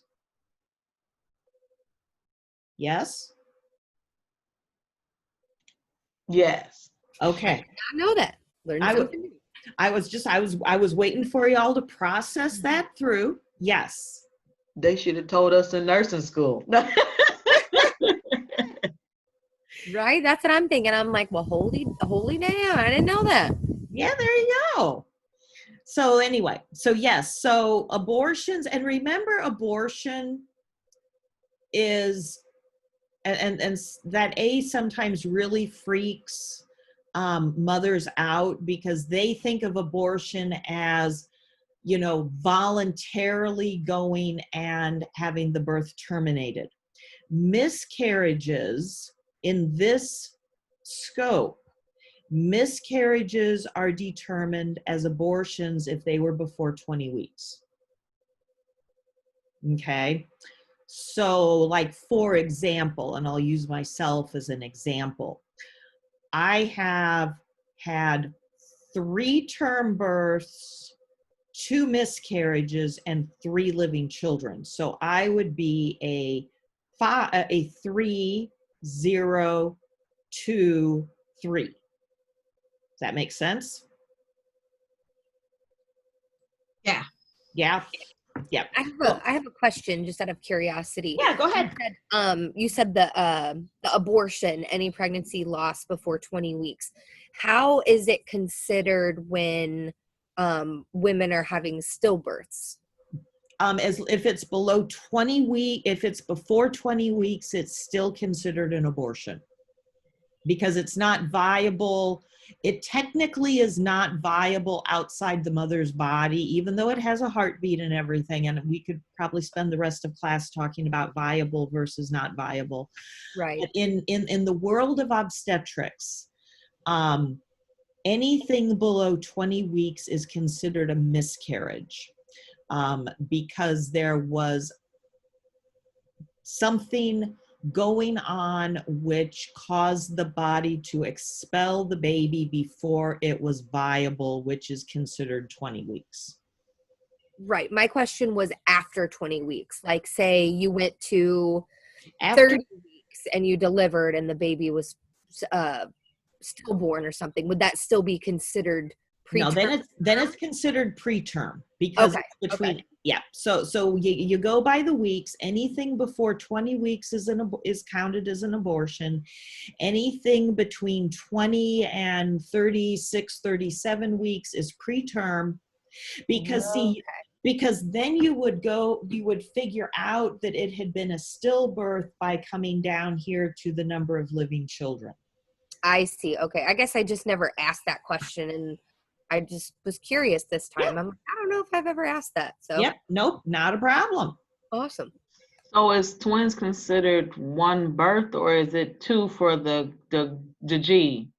Okay. So twins count as one birth. Okay. Because you're only pregnant one time for 2 kids. Okay. So once again, you know, going back to my question here, she's been pregnant twice. She went to two, she's had 2 term pregnancies, but she has 3 living children. Okay. So then you can make the assumption that either she had twins, or, as it says on this slide, the living may include adopted children, but typically for obstetric, we don't. Okay. So then you would say, okay, she's been pregnant twice, she's got 3 living children, one of those births was a multiple. Okay. Cool. Okay.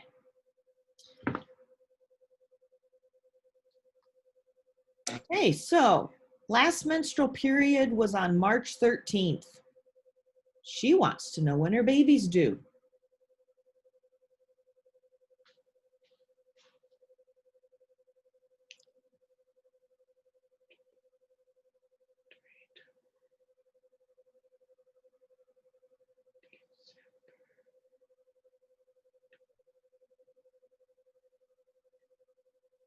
The last one? Very good. Yes, should be due on December 20th.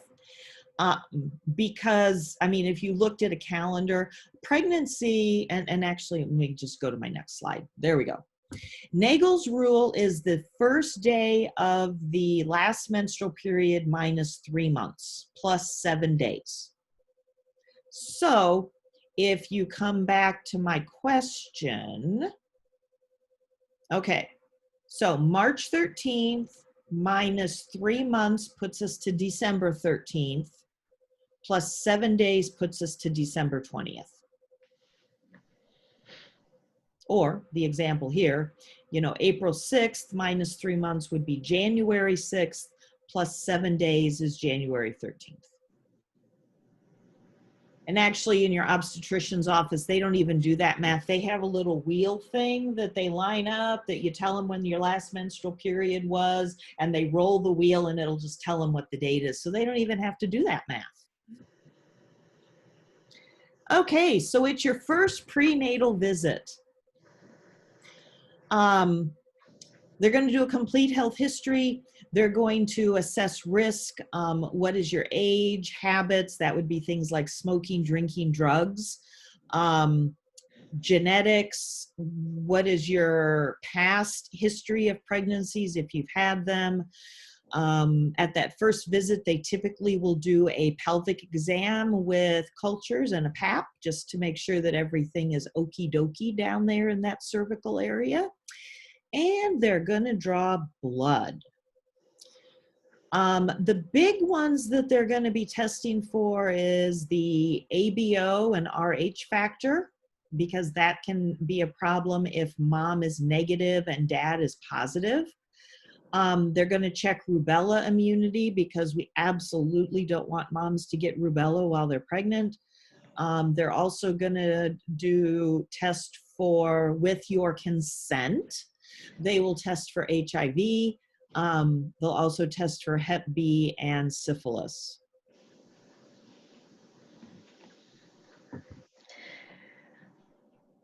Yes. I heard a deep sigh out there in virtual land.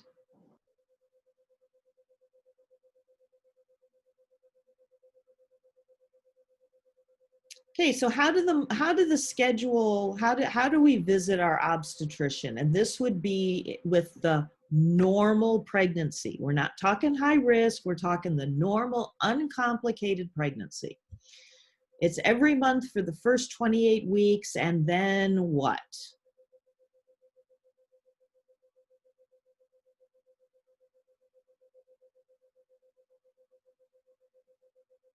See? Yep. Yeah. Then it's every 2 weeks for a couple of months, and then it's weekly for the last month. Absolutely. And once again, that's for an uncomplicated pregnancy.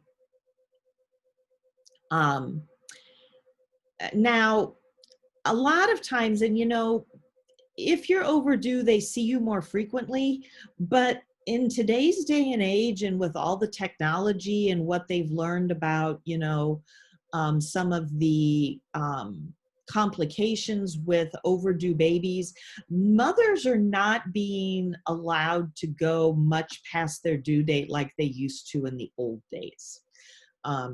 The old days being like my oldest was almost 2 weeks late. A lot of times now they don't let, you know, they're doing stress tests and sonograms a lot earlier than that to make sure that, you know, and they're doing inducing a lot more frequently so that we don't have these moms who are way overdue. I know it's based a lot on the healthcare provider preference too, because some people, like some providers won't let you go 3 days over, whereas like mine, in my example, she let me go a whole week before she scheduled an induction. But I mean, I ended up going on my own, but you know, so a lot of people I've talked to have had their doctors either like pre-schedule, like, here, if you don't deliver by this date, we're gonna induce. Right, absolutely. And like I said, that all boils down to, with the additional knowledge that we have now, we know that, you know, sometimes it's better not to just let the baby come on its own. You know, we end up then with really big babies. We end up with, you know, a higher risk of complications for both the mom and the child. So we don't let people go. I have friends, or talk to like your grandparents or even your parents. There are people that have stories that they were 3 weeks late. And that's pretty unheard of in today's day and age, that anybody would let someone go that much past their due date. So, okay, so we're at 20 weeks gestation, and patient comes in for their check, and you're going to palpate their fundus. And where should that fundus be?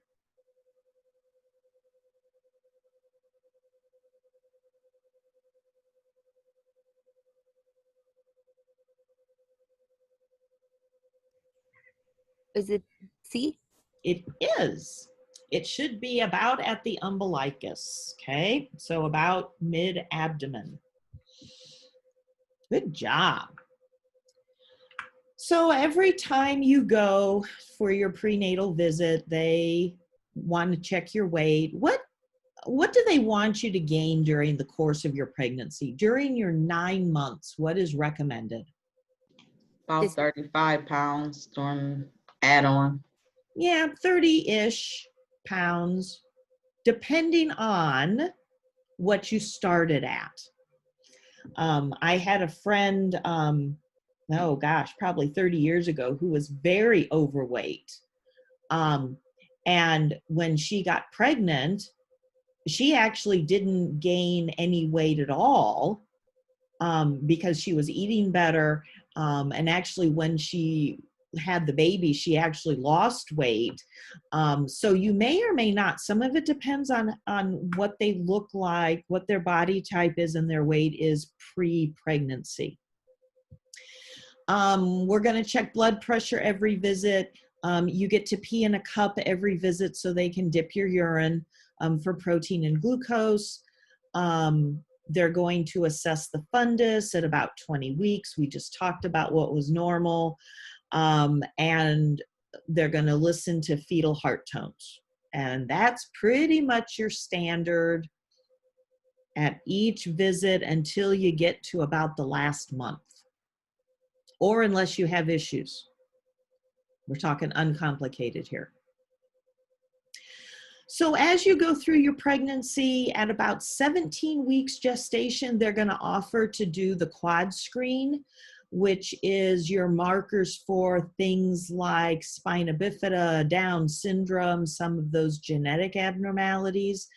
The big problem with the quad screen is that it can be affected by how old you are. Now, the whole reason you do it when you're older is because you're more at risk for these problems as you age, but your quad screen can be abnormal just because you're old, which I found out.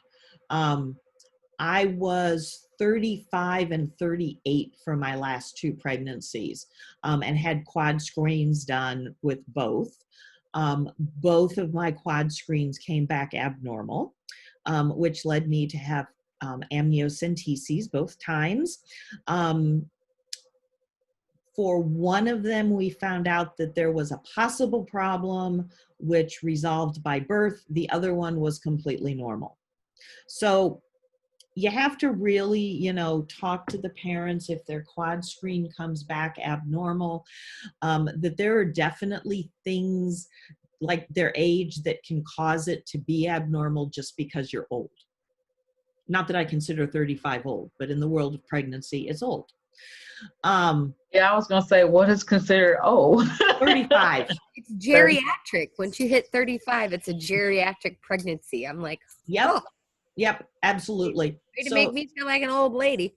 I get you. Two of my pregnancies fell in that category. I get you. Yeah, 35 is old by pregnancy standards. So yeah. The other thing to always remember with the quad screen and then referral to a possible amniocentesis is, and this is why they do it at 17 weeks, is what are the parents going to do with the information? And granted, that's the parent's choice, but that's why we do it at 17 weeks, so that if they do find something abnormal and the parents elect to abort the pregnancy, they're still in the early stages so that that is not quite as difficult. Sometimes, like in my case and my husband's case, we just wanted to know so that if there was a problem, we could be prepared. You know, knowledge is power was my theory on this. So, you know, so that's the reason they do that quad screen at about 17 weeks. 28 weeks, you get your 2-hour glucose tolerance test, which I'm going to be honest, has to be the nastiest part of the whole pregnancy. I hated that every time I had to do it. And basically that's to check for gestational diabetes.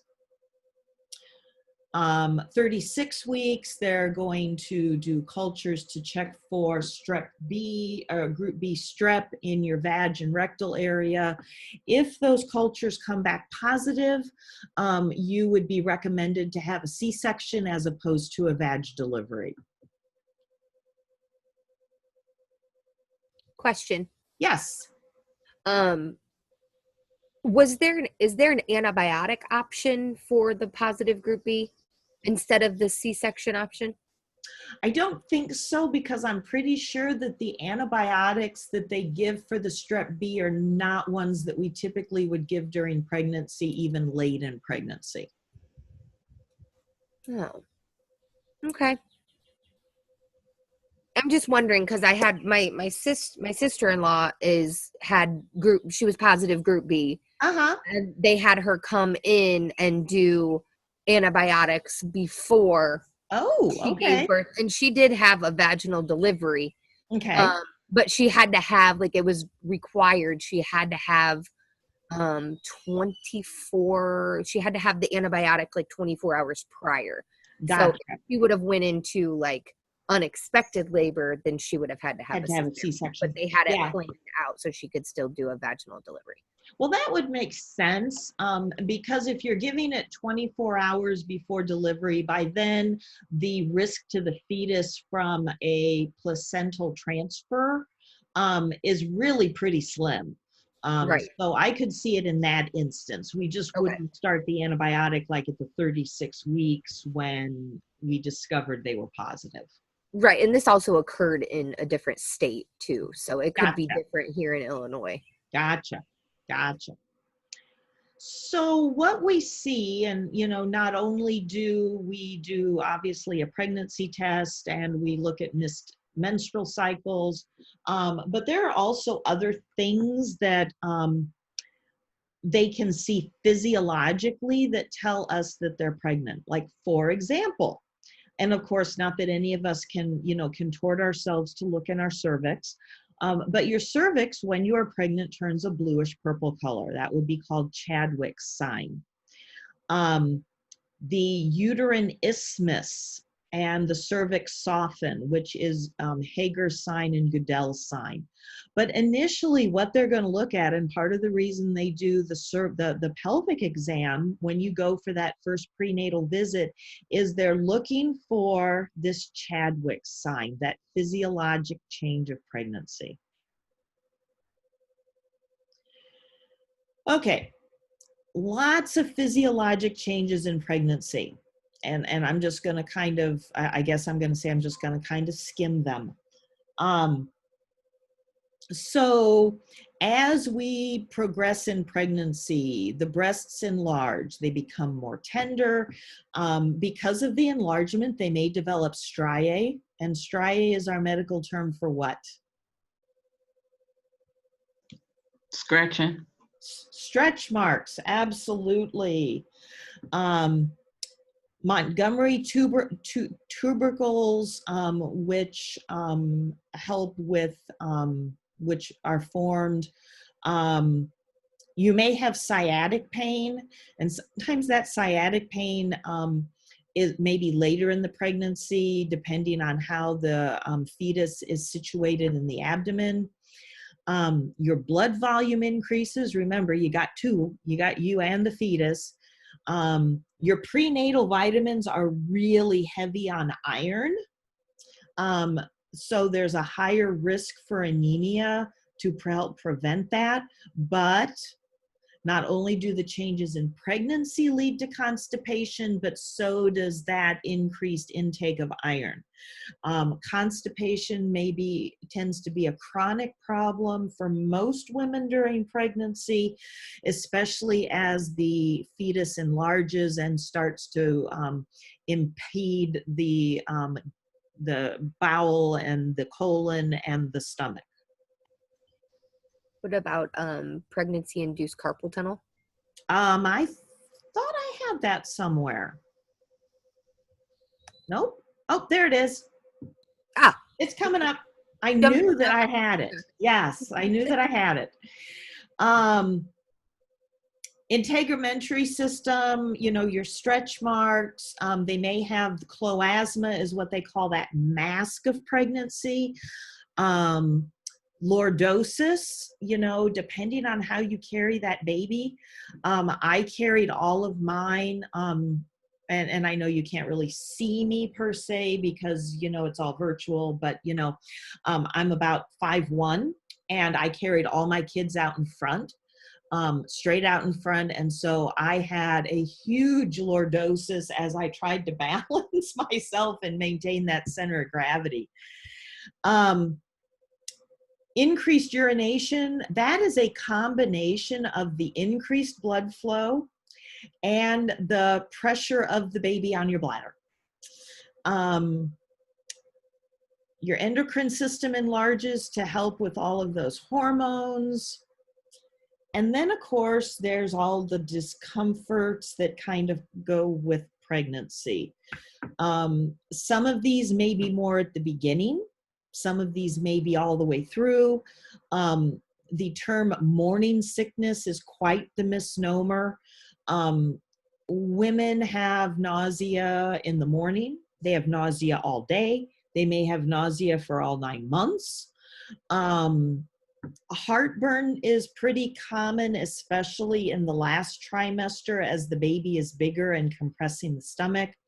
Carpal tunnel, absolutely, that is a huge problem that people have with pregnancy. And of course, you really can't fix any of these problems until you have the baby. So a lot of times you just gotta tough it out.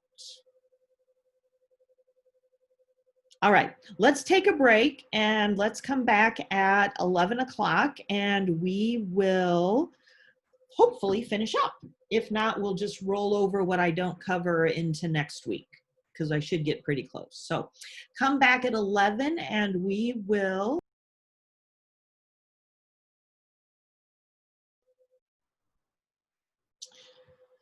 All righty, guys, I've got 11 o'clock, so we're gonna continue onward. So let's talk about patient teaching in that prenatal environment. So what are the nutritional needs of the pregnant mom?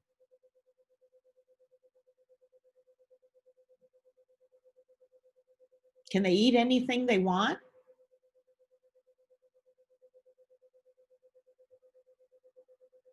Definitely decrease caffeine use. Yeah, they recommend to decrease caffeine use. They also recommend, and I'm going to guess this hasn't changed a whole lot since I was pregnant many moons ago.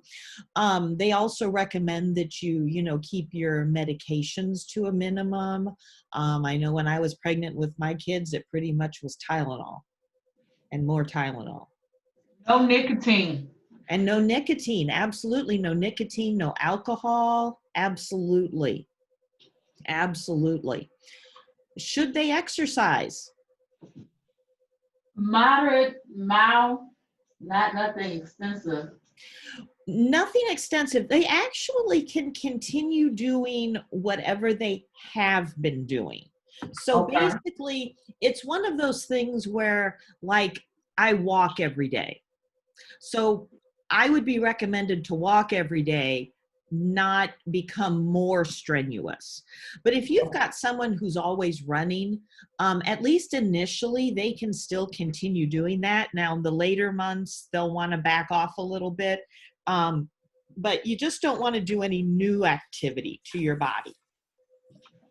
Where do you wear your seatbelt? Where does the lap belt go when you're pregnant?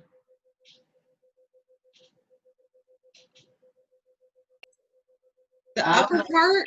Behind your head because it's uncomfortable. Okay, so the shoulder strap is probably going to go behind your head because it's uncomfortable across your belly. The part that goes across your waist is going to go under the belly. And what's the deal with the cat box? Why do I have that on my list? It's bad. Okay. And why is it bad? It's something about that I don't know. It starts with a T. whatever. Toxoplasmosis. There we go. Yep, which is in kitty poop. And can be transmitted to the mom and then thus to the baby. So, so if the pregnant mother has a cat box, it is preferable that somebody else clean the cat box for the duration of the pregnancy so that they don't even come into contact with the cat box at all. They need to maintain their oral hygiene just like normal. And what would you tell them, especially like at the first prenatal visit? When should they call the doctor? Like, what would be a danger or a warning sign? Green amount of bright red blood or something. Yeah, bleeding, cramping,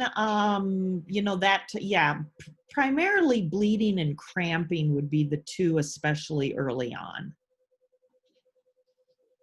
Okay.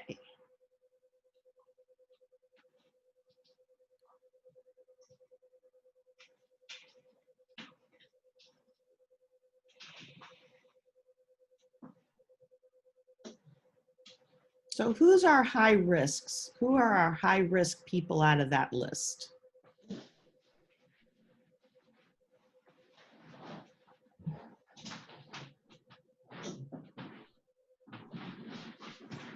Primary hypertensive. Yep, definitely primary hypertensive disease. Okay. Well, the last three. Actually, it is the first one and the hypertensive disease.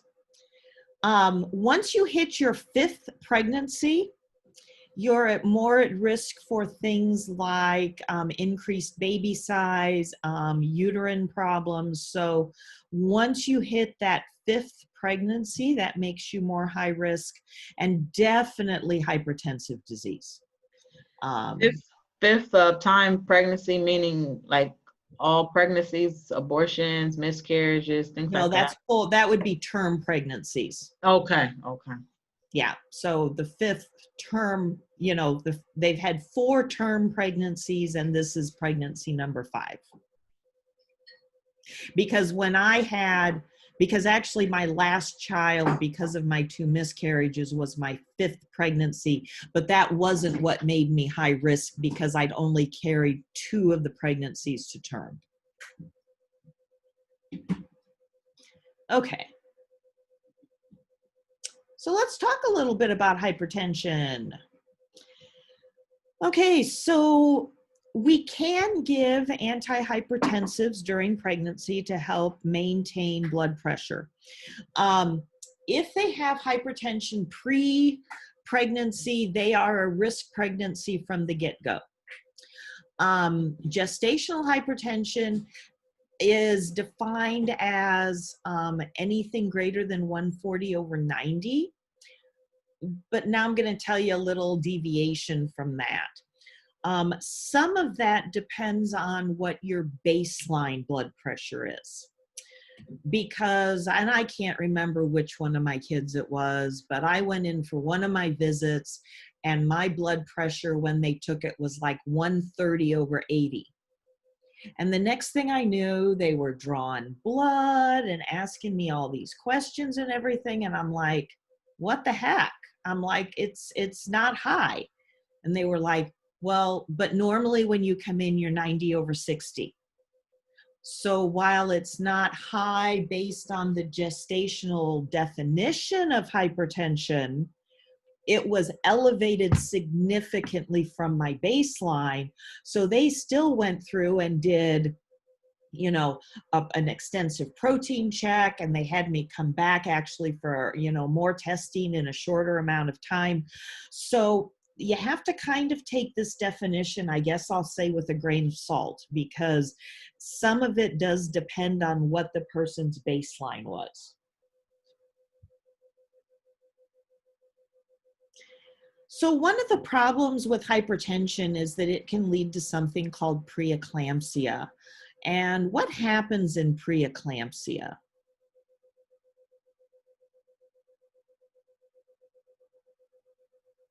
Increased blood pressure, swelling of the lower extremities, just not doing well. Exactly. The big indicators are the elevated blood pressure and the edema. And what that causes is it causes obviously a risk for the mom and a risk for the fetus. So what we do, we start, if they are preeclamptic, we start by putting them on bed rest, would be our first management. We want to get them off their feet. We want them to relax. We want them in a nice, calm environment. If that doesn't work, they're probably going to end up in the hospital on bed rest. Because, being on bed rest, not everybody's very compliant with that. Because, it does make you go stir crazy when you're laying flat for, months, we're talking here. But if we put them in the hospital, we can put them on mag sulfate. And what does mag sulfate do? Start that pregnancy.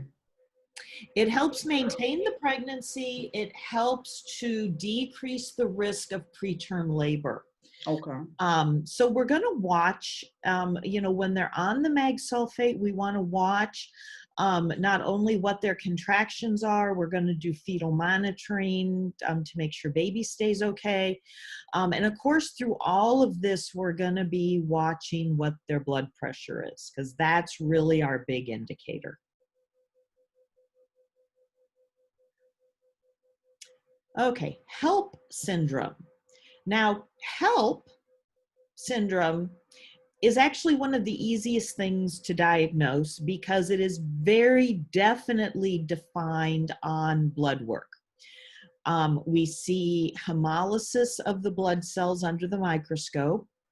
Our liver enzymes are elevated and our platelets are low. So definitely we can figure this out on a blood draw. But what do we do about it once we figure out the patient has it? What's our solution?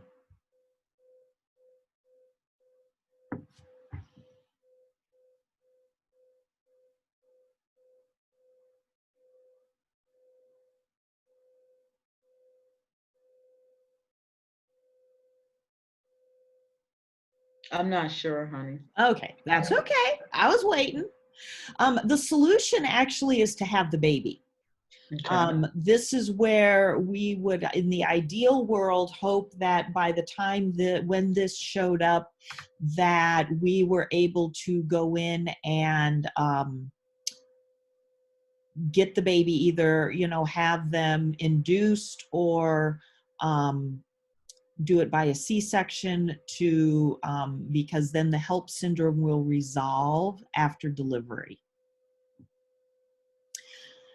Preterm labor. How do we know that it's preterm labor versus something like Braxton Hicks? The contraction would be consistent and you would show true definition of pregnancy. Correct. So, Braxton Hicks are kind of those contractions that happen whenever they want to. Um, preterm labor or any labor is really defined, you know, where they are coming a certain period of time apart. Then the period of time becomes shorter and shorter. Risk factors for preterm labor, there are a lot of risk factors out there. Definitely if they've had preterm labor before, makes them at risk to have it again. And obviously our goal with preterm labor is to stop it. We want to stop that preterm labor. We really, really, really want the baby to stay inside mom until we can at least hit 36 weeks. Now, that's not always possible, as we all know, you know, and whether that's putting them on bed rest, putting them on like a terbutaline drip, or any of the other medications to help stop preterm labor. But sometimes, despite all of our best efforts, the body's like, you know, it's time for this baby to be born and we're going to do it anyway.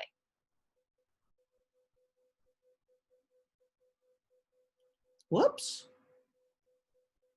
Whoops. You didn't see that answer. You didn't see that answer there. Right.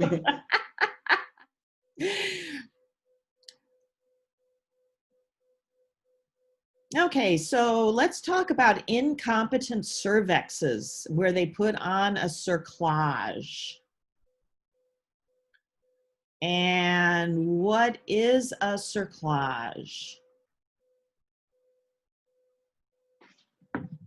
And when would it come off?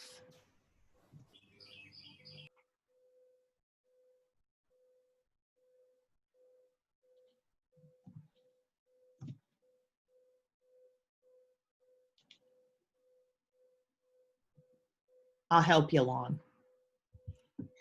Okay, so the cerclage goes into place and stays there until the client is near enough to term that the baby is viable.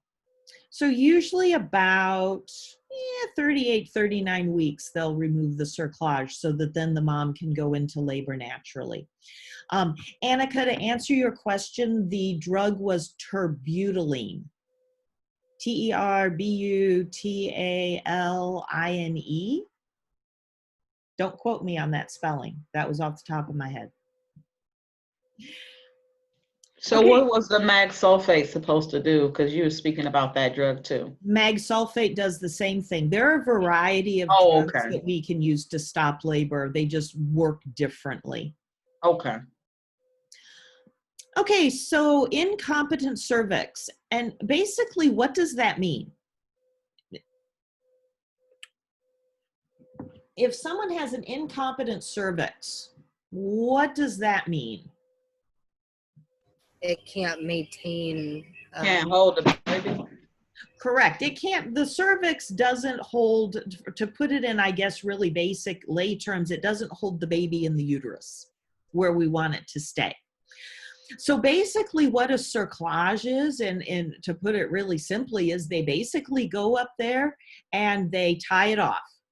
So they close the cervix so that there's no way the baby can get out of that uterus, which is of course why we have to undo the cerclage when the baby is viable near term. Otherwise the cervix isn't going to dilate, and if they want to have a vag delivery, that baby's not going to be able to come out.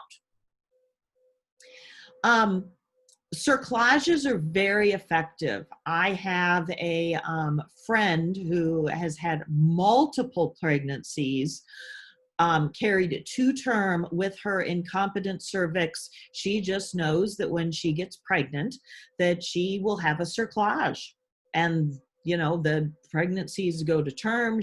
Very normal children, vag deliveries. So very common, and definitely once you're diagnosed with an incompetent cervix, it's not like it goes away. Question. Yeah. With an incompetent cervix, you said something about dilation. So even though it won't hold the baby in, it still is able to dilate normally? Like, yeah. like it would in a normal labor. Yep. Okay. Sure will. Which, like I said, is why we take the cerclage off. I want to say my friend, when she's pregnant, they usually take hers off somewhere like 38 and a half, 39 weeks, so that then her cervix can dilate and she can go through the birthing process with a vag delivery. So yes, absolutely. Gestational diabetes, or actually any diabetes, and this would be whether they are diabetic when they get pregnant, or we discover that they are gestationally diabetic with that glucose tolerance test. Definitely, and really that's the whole reason that glucose tolerance test is given. And basically what we're looking for with that glucose tolerance test is that their blood sugar shoots up, but then resolves. Because of course they make you drink that yucky syrupy glucose stuff. We want to control blood sugar during the pregnancy. It has implications both for mom and the baby.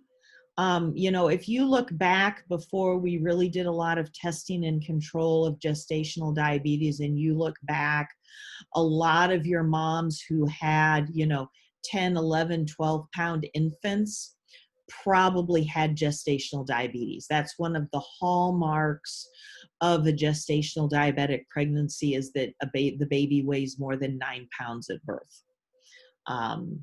So, large babies, which of course has implications during the delivery, with tearing, etc., and definitely, impacts the health of the mom.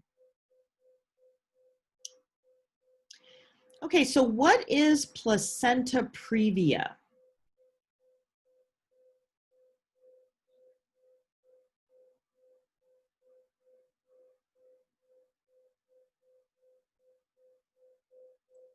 The placenta draws away from the wall. Okay. So what do we do about that? Do we do anything? Depends on how much it is coming away. Correct. Sometimes, most of the time, at least initially, we're just going to monitor it.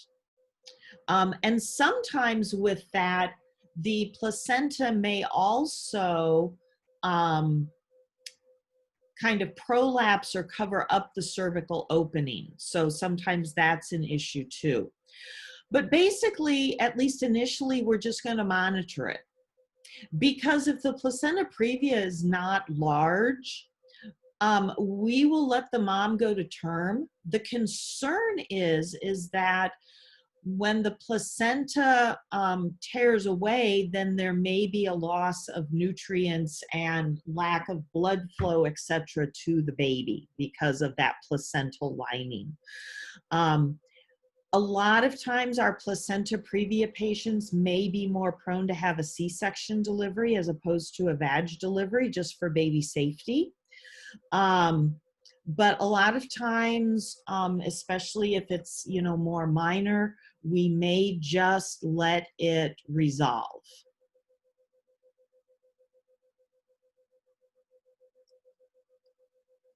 Okay, so next. So moving into, let's talk about labor and delivery.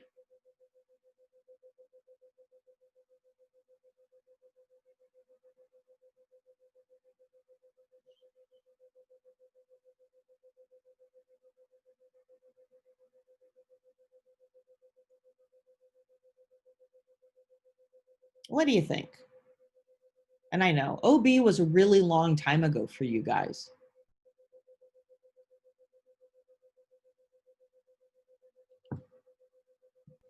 Want me to help you out?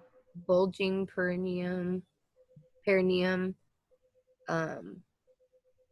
the feeling that the bowels may move? Actually, it is the first two. The latent phase. The latent phase is the very first stage of labor. And so your contractions are going to be pretty far apart, and your fetal heart rate should hopefully be up in that normal range of 160 to 100, or 120 to 160. Well, in my defense, latent usually means later. Gotcha. I got Understand that. So when we talk about labor, there are actually 4 stages of labor. The first stage is the beginning up to full dilation. And that's divided into the latent stage, which we just talked about, which is up to 4 centimeters dilated. The active phase is 4 to 8, and transition is 8 to full. The second stage of labor is the stage between full dilation of the cervix to delivery of the infant. Third stage is delivery of the infant to expulsion of the placenta. And fourth stage is expulsion of the placenta up to 2 hours postpartum or post-delivery. So you're really truly not done with labor until 2 hours after you deliver the placenta.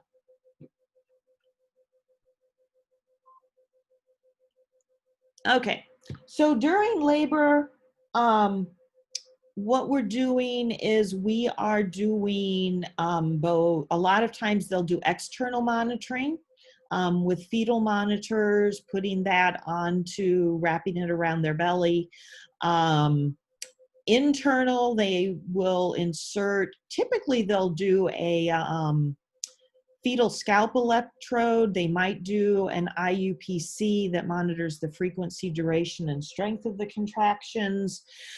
So we do monitor the fetal heart tones and the fetus and the strength of the contractions during that whole labor process. And basically what we're looking at is how do the fetal heart tones vary with the contractions. And typically as we look at decelerations, and typically decelerations are not considered to be a good thing, because decelerations typically mean that the fetus is under some type of stress. Now, yes, labor is stressful. You know, we're contracting on that uterus, we're trying to push the baby out. So the OB nurse is going to monitor those decelerations to see if there's a pattern, to see how much is the heart rate dropping with each contraction, to really determine if the baby is in distress or is the baby not in distress. And basically that's what determines, when they evaluate the decelerations in heart rate in a concurrence with the contractions, that's how they determine whether they really need to do a C-section or whether the baby can continue to tolerate the labor to go to a vaginal delivery. Professor Moore, Yeah, I have a request. sure.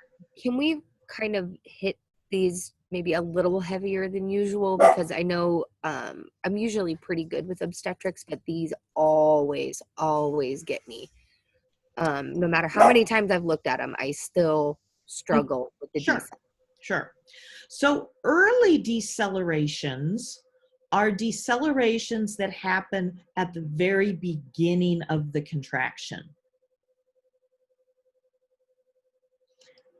A variable deceleration is actually just what it sounds like. It means there's no pattern. So sometimes the heart rate may decelerate at the beginning, sometimes it may decelerate late. There's really no pattern. Late decelerations are the ones that occur later in the contraction, and these typically are the ones that we get more concerned about, especially if they become prolonged decelerations. You know, if they just decelerate and then they pop right back up, we're not going to be as concerned as if their heart rate goes down and then it stays down before it comes back up. Because the more prolonged the deceleration, the more the baby is under stress. And of course, we don't want the baby to be under stress. I mean, like I said, they're under stress, but we want them to be able to tolerate that stress so that we can continue through the contractions in the labor process. Does that help, Danielle? Yeah, so the prolonged could, is it safe to say that those are like a continuous deceleration with little to no bounce back, right? Correct. Baseline? Yep, Perfect. correct. Thank you. No problem. Okay, so what do we do for this fetal heart rate? Non-reassuring, that would be indicating that the baby is under stress. So what we can do is we can reposition. Sometimes it may just be the positioning, you know, put them on one side versus the other to tip the baby to a little different position.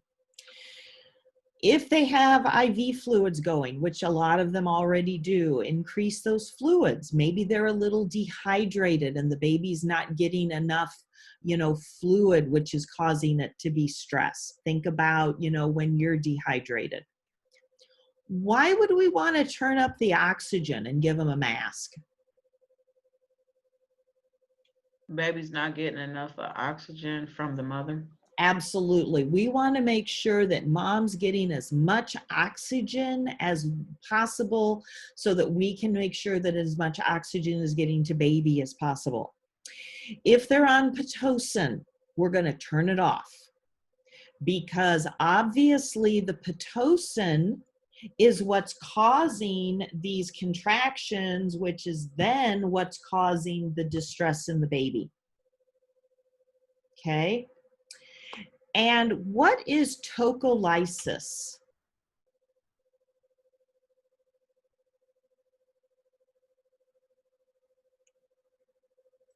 Medications that stop contractions. Yep, absolutely. So we can stop the labor.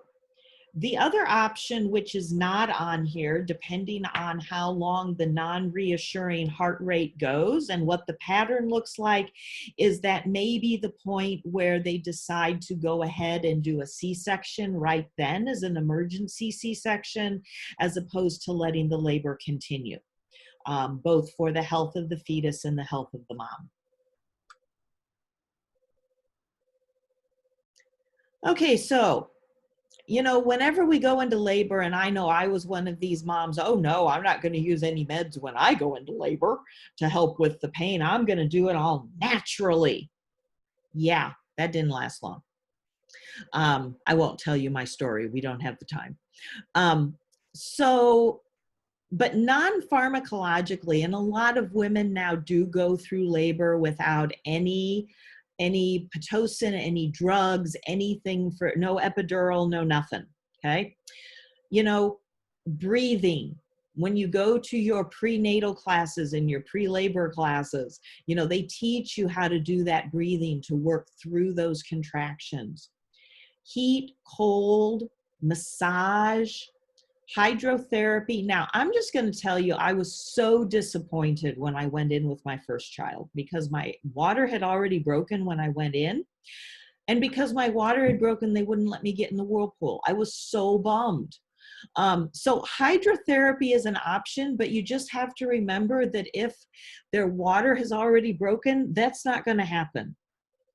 Because we don't want the water from the pool getting up into that uterus because we've already had our amniotic fluid come out. Sacral counterpressure, positioning. So there are a lot of things that people can do if they want to do that birth completely naturally. How do water births work that way if they're not allowed in water? Is that more like midwifery type That's stuff? more, Or yeah, that would like be more like a home birth, more midwifery. Yeah. Yep. Definitely not conventional. Because yeah, I was all excited about the whirlpool and then got there and was like, nope, can't do that. happened to me Like, too. I was like, Yeah, me too. but this was gonna the part I was looking forward to. They wouldn't let me walk. They wouldn't let me do anything. I was so disappointed. Okay, so for labor pain, we can do meds IV push. That typically is not what is recommended or not what we typically see. What we typically see is going to be our epidural. The thing with the epidural, and do I have that on my next slide? Yes, that would be because there's a question. Okay, just checking. They're typically going to do the IV opioids in that period of time before they put in the epidural. Because you have to wait, and this leads into my next slide, you have to wait until the client is how many centimeters dilated before you can put in the epidural. B. Yes, 5 to 6. So if they're having extreme pain or they can't tolerate the contractions between being, between 0 and 5, and you can't put an epidural in, you have to do something. So that's where those opioids come in before they can put in the epidural. Okay, so epidurals.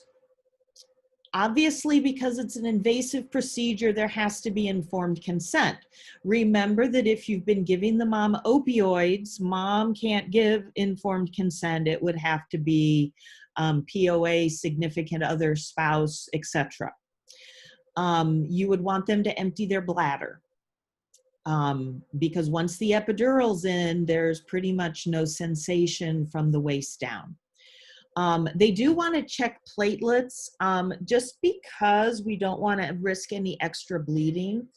And IV fluids, we want at least 500 on board prior to the start of the procedure, because sometimes when they put in the epidural, it can cause them to bottom out their blood pressure when they infuse the first round of medications. So as the nurse, what do you do during the epidural insertion?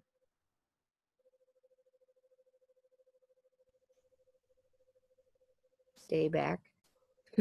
Okay, what about positioning the patient? How do you help with positioning the patient?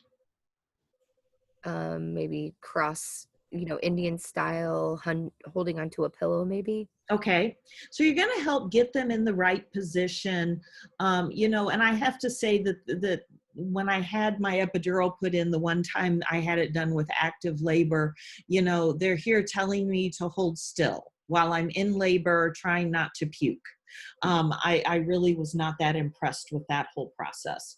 So you do need that nurse to support, because, it is, they are in pain. They're trying to hold still. It's really hard to curve your back in the proper position when you're 9 months pregnant. Afterwards, you're going to want to monitor blood pressure. Like I said, the first round of meds that they put through that epidural can cause their blood pressure to bottom out. So the fluids help with that. And then making sure that the epidural is really working, that it's really controlling their pain, and does the medication have to be adjusted in order to get that pain control. Okay.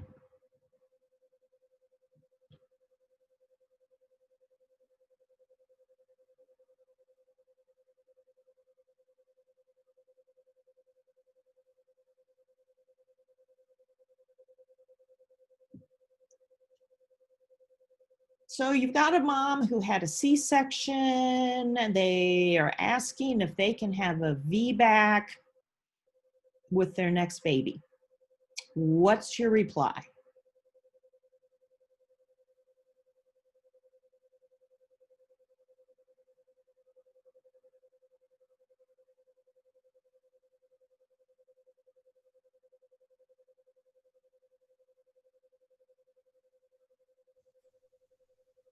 B.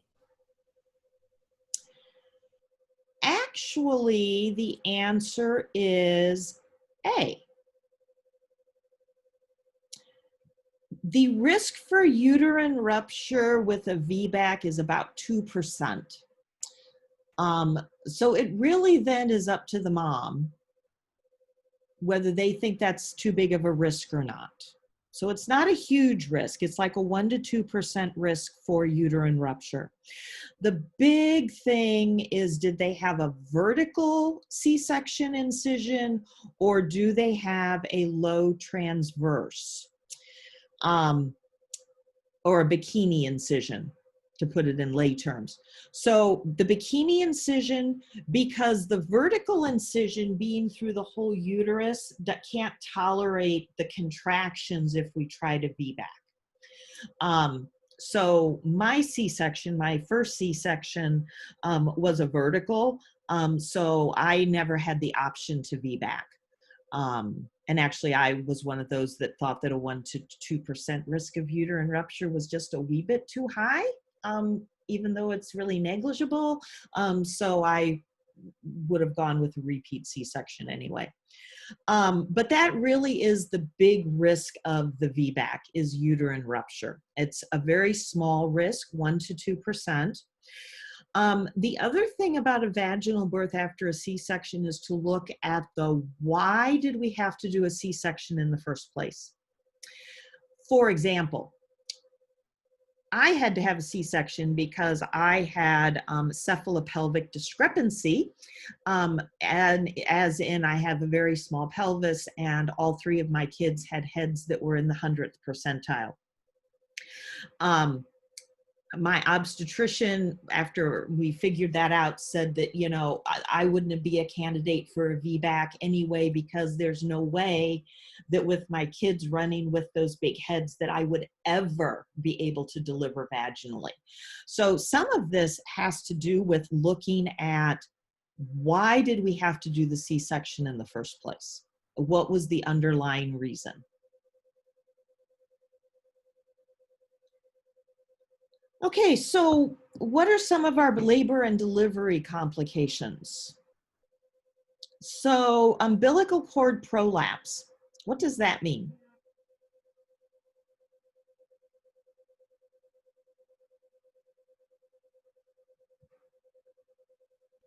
The umbilical cord comes out of the vagina. Correct. When the umbilical cord comes out of the vagina, and so what do we do if the umbilical cord comes out of the vagina?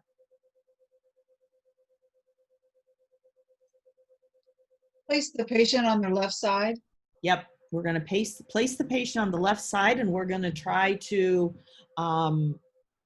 facilitate delivery so that we can get that baby delivered. Abruptio placenta, if the placenta ruptures, what are we going to do?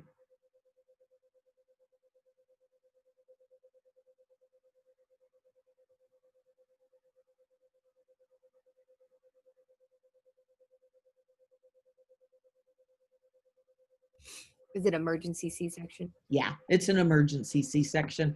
If the placenta ruptures, then the baby is not getting any type of oxygen or anything. So we want to get that baby out of there now. So that would be emergency C-section. Shoulder dystocia is when basically they get stuck, to put it in lay terms. Baby gets stuck. So they then try to rotate, they try to push.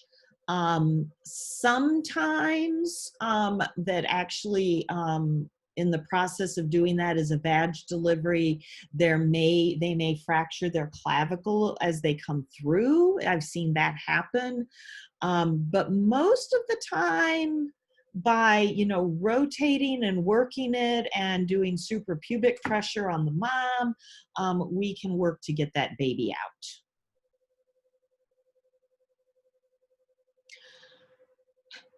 So mom's struggling, and I'm just going to tell you that they also do this with C-sections, because they had issues getting my third one out because of all my scar tissue. So my third one was actually a forceps delivery, even though he was a C-section, which is a whole nother story. But anyway, so forceps and vacuum, those are used to assist mom, you know, whether mom is exhausted because she's been laboring for so long, baby is big enough that she just can't get that baby out. Forceps basically go on the head and are used as a pulling, kind of like, you could think of it like a clamp on the head to pull. Vacuum is just kind of like what it sounds like. It's like a cylindrical vacuum attachment that goes on the head and helps pull them out. The thing to be sure to tell the mom and dad is that if we have an assisted vaginal delivery with forceps or vacuum, their head may be misshapen because of either the forceps or the vacuum. That resolves in time. It's typically not a big deal, but it does make their head look funny, which is typically concerning to mom and dad.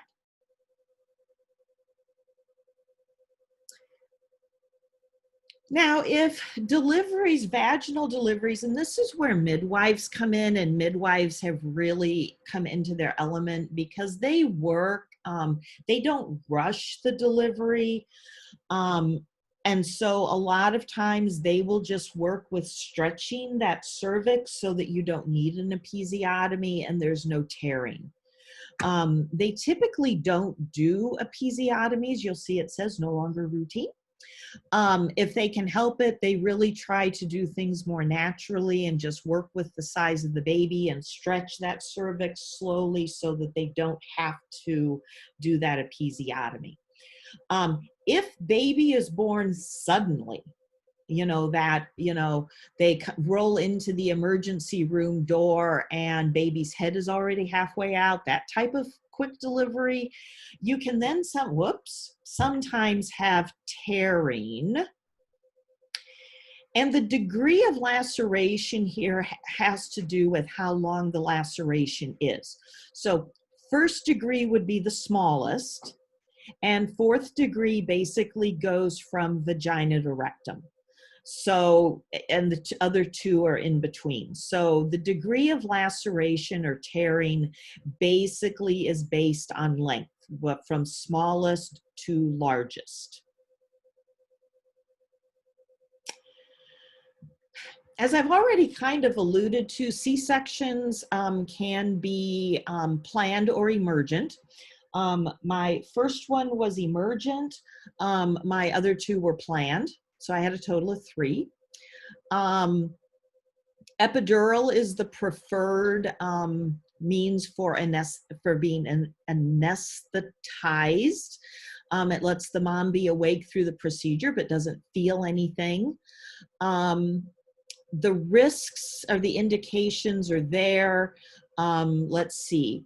My first one fell into bullet point number 2 and bullet point number 5 or 6. And then my other 2 were because I'd already had a C-section. So we just picked a day and did it. But with a C-section, because it is surgery, you do have to have a consent.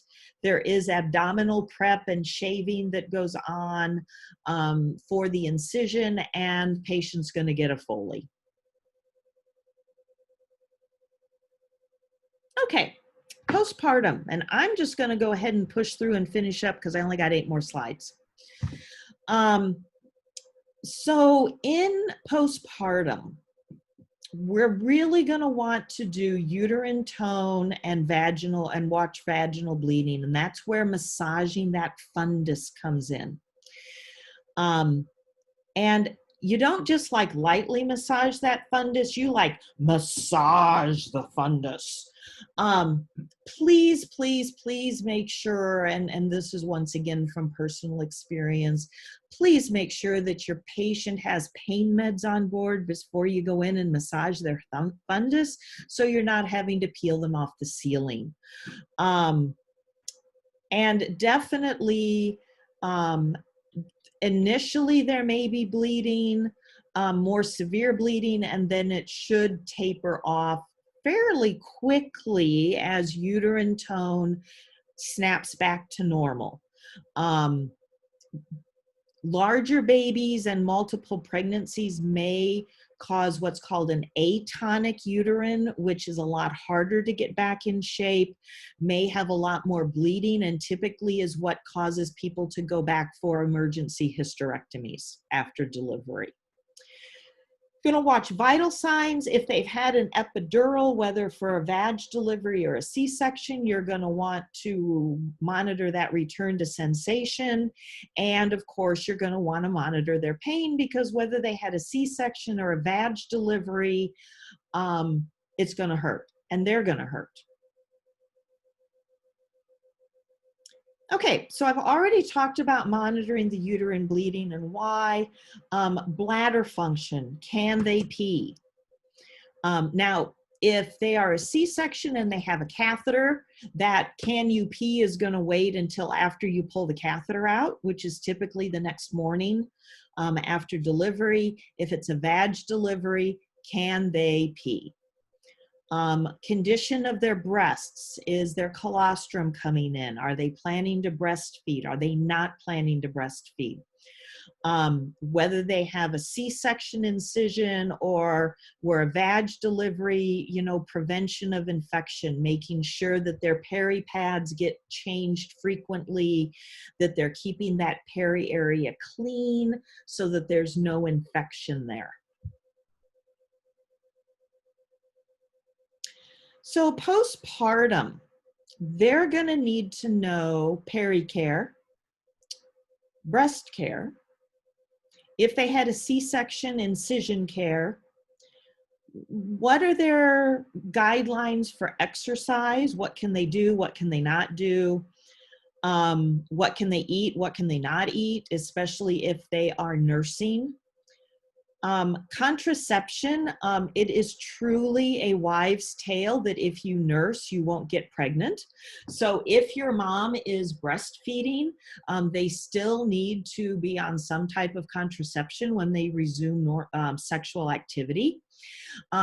Typically, we like to have them wait to resume activity and for, you know, about 4 weeks, at least until that bleeding is all gone.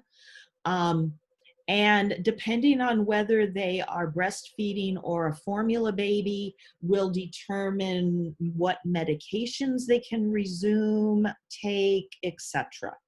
Because just like with pregnancy, their medications go right through that breast milk and right to baby. Okay, postpartum. I've kind of talked about the postpartum hemorrhage. The biggest cause is from uterine atony, which is your atonic uterus, which is typically from multiple pregnancies, large babies.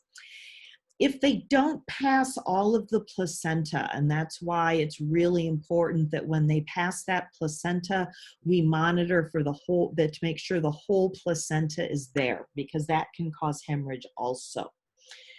Blood clots from the shifting of, you know, the blood flow and the circulation, and all of a sudden, you know, you've got one person instead of, you know, 2 people, can cause the blood to thicken and clot and cause blood clots. Infections, there's a multitude that they're at risk for, whether it's mastitis, UTI, Wound infection, either if they've had a C-section or they've had some type of a tear down in their peri area. Endometritis, infection in their endometrius. So what's the difference between postpartum depression versus just what they call like the baby blues? What's the difference? And what causes this? Hormonal change. Different. Absolutely. Just like your hormones shifted when you got pregnant, when you're not pregnant anymore, your hormones shift again pretty rapidly, which can cause that baby blue. Prolonged depression or prolonged mood changes then becomes postpartum depression, which we really want to monitor, just like we talked about depression back in mental health. This is something that we need to monitor for, make sure that we're really helping our moms who have that postpartum depression and not say, oh, it'll get better, it's just your hormones, give it a little while. Well, no, postpartum depression is a real thing that we do need to watch and treat, so that mom doesn't spiral down towards that suicidal place. Okay, newborn care. Everybody gets erythromycin ophthalmic ointment. They get a vitamin K injection for blood clotting. We wrap them up snug in their blankets to make sure they maintain their temperature. And why do we put the little hats on them? Why does every newborn get that cute little stocking cap? Preserve their heat. Yep, that's because their head is so big in proportion to the rest of their body.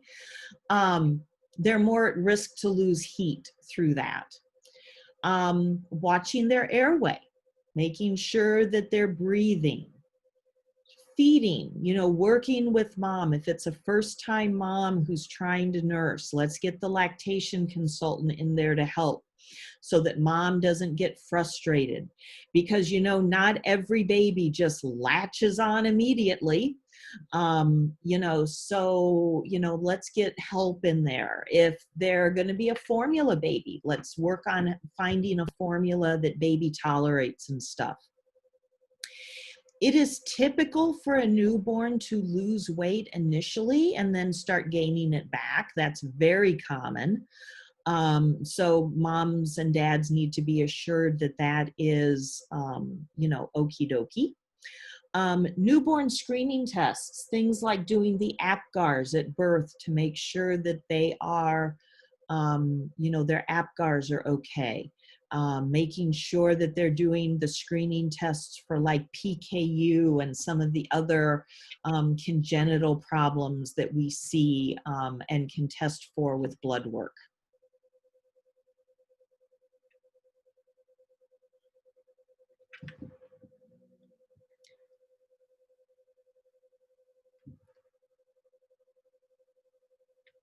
Okay, so you're the nurse in the newborn nursery, and you've got all of these vitals and statistics. What are you going to tell the pediatrician about? What's important for the pediatrician to know? Weight. Is the 11 pounds. Okay, the weight. Okay. The heart rate. The heart rate. What about abdominal circumference? Not the abdominal circumference, but definitely the head circumference. 20 inches for a head circumference. I mean, think about that. That's almost 2 feet around for a newborn. That's a lot. Even my big pumpkin head babies weren't that big. So yes, that could be an indication of something like a hydrocephalus or some kind of neural tube disorder like spina bifida. Heart rate is definitely too slow at 100 beats per minute. And weight of 11 pounds is definitely too high. Okay, so some of this I've kind of gone over. going to want to talk to mom about feeding. Is it going to be a formula baby? Is it going to be a breastfeeding baby? And no judgment. Some people have parents tend to have very strong feelings one way or another. You can't be judgmental. If you think that breastfeeding is the best thing in the world and mom wants to do the formula, that's their choice. So no judgment there. Typically, unless there is a religious consideration, typically we will circumcise the male patients before they go home. And of course, that's because while it is painful for them, they forget it very quickly. So, after they're circumcised, we want to monitor that they got that little circumcision ring that, you're supposed to leave on. It'll fall off naturally. You do want to make sure they're peeing in their diapers. Maybe give them some Tylenol here and there to help with pain control. And like I said, they come home with that circumcision ring on that, eventually just falls off in their diaper when it's all healed and ready to fall off. Okay, how do we know that the baby is feeding enough?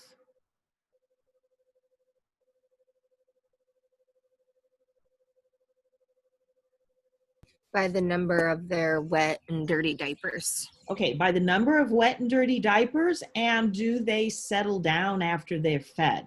Yes. If you've got a screaming newborn and you feed them and they're still screaming, now, of course, there are other reasons why they might be screaming, but, one of the things to check is, did they get enough? Are they satisfied? Bathing. Initial recommendations are that, you bathe them in the sink or in one of those cute little newborn bathtubs, plastic bathtubs. I had one of those. Really, shouldn't put them in the big bathtub for a while. How should their car seat be positioned?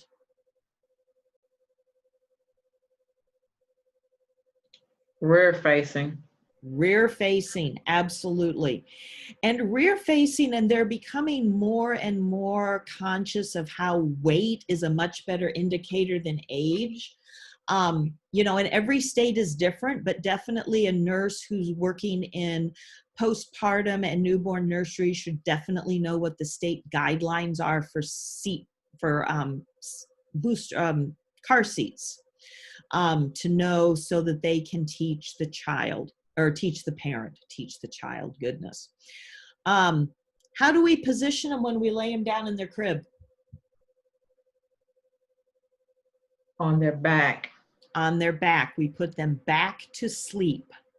And we, no pillows, no extra bedding, nothing else in that crib for them to get suffocated with. What warning signs would you want to tell the parents to be on the look for? When should they call the doctor? Extremely fussy. Okay, extremely fussy, and you've tried everything. Okay. Any fever greater than 100.4 degrees Fahrenheit. Okay, extremely elevated temperatures. And fontanelles. What? Oh, sunken in fontanelles. Okay, you want to watch those fontanelles. Making sure that, what if they don't have wet diapers? Yes. If they don't have wet diapers, if they're not pooping. Too many loose stools, too. Or too many loose stools. There's that right balance. Okay, last slide. Okay, so complications that we can see with our newborns. Hypoglycemia, that is what we typically will see in our babies from gestational diabetic moms, especially if their glucoses were not controlled, because the fetus gets used to having that really elevated blood sugar in mom, and then when it's born, that's not getting that anymore. So they tend to become hypoglycemic. Hyperbilirubinemia, that's our jaundiced babies.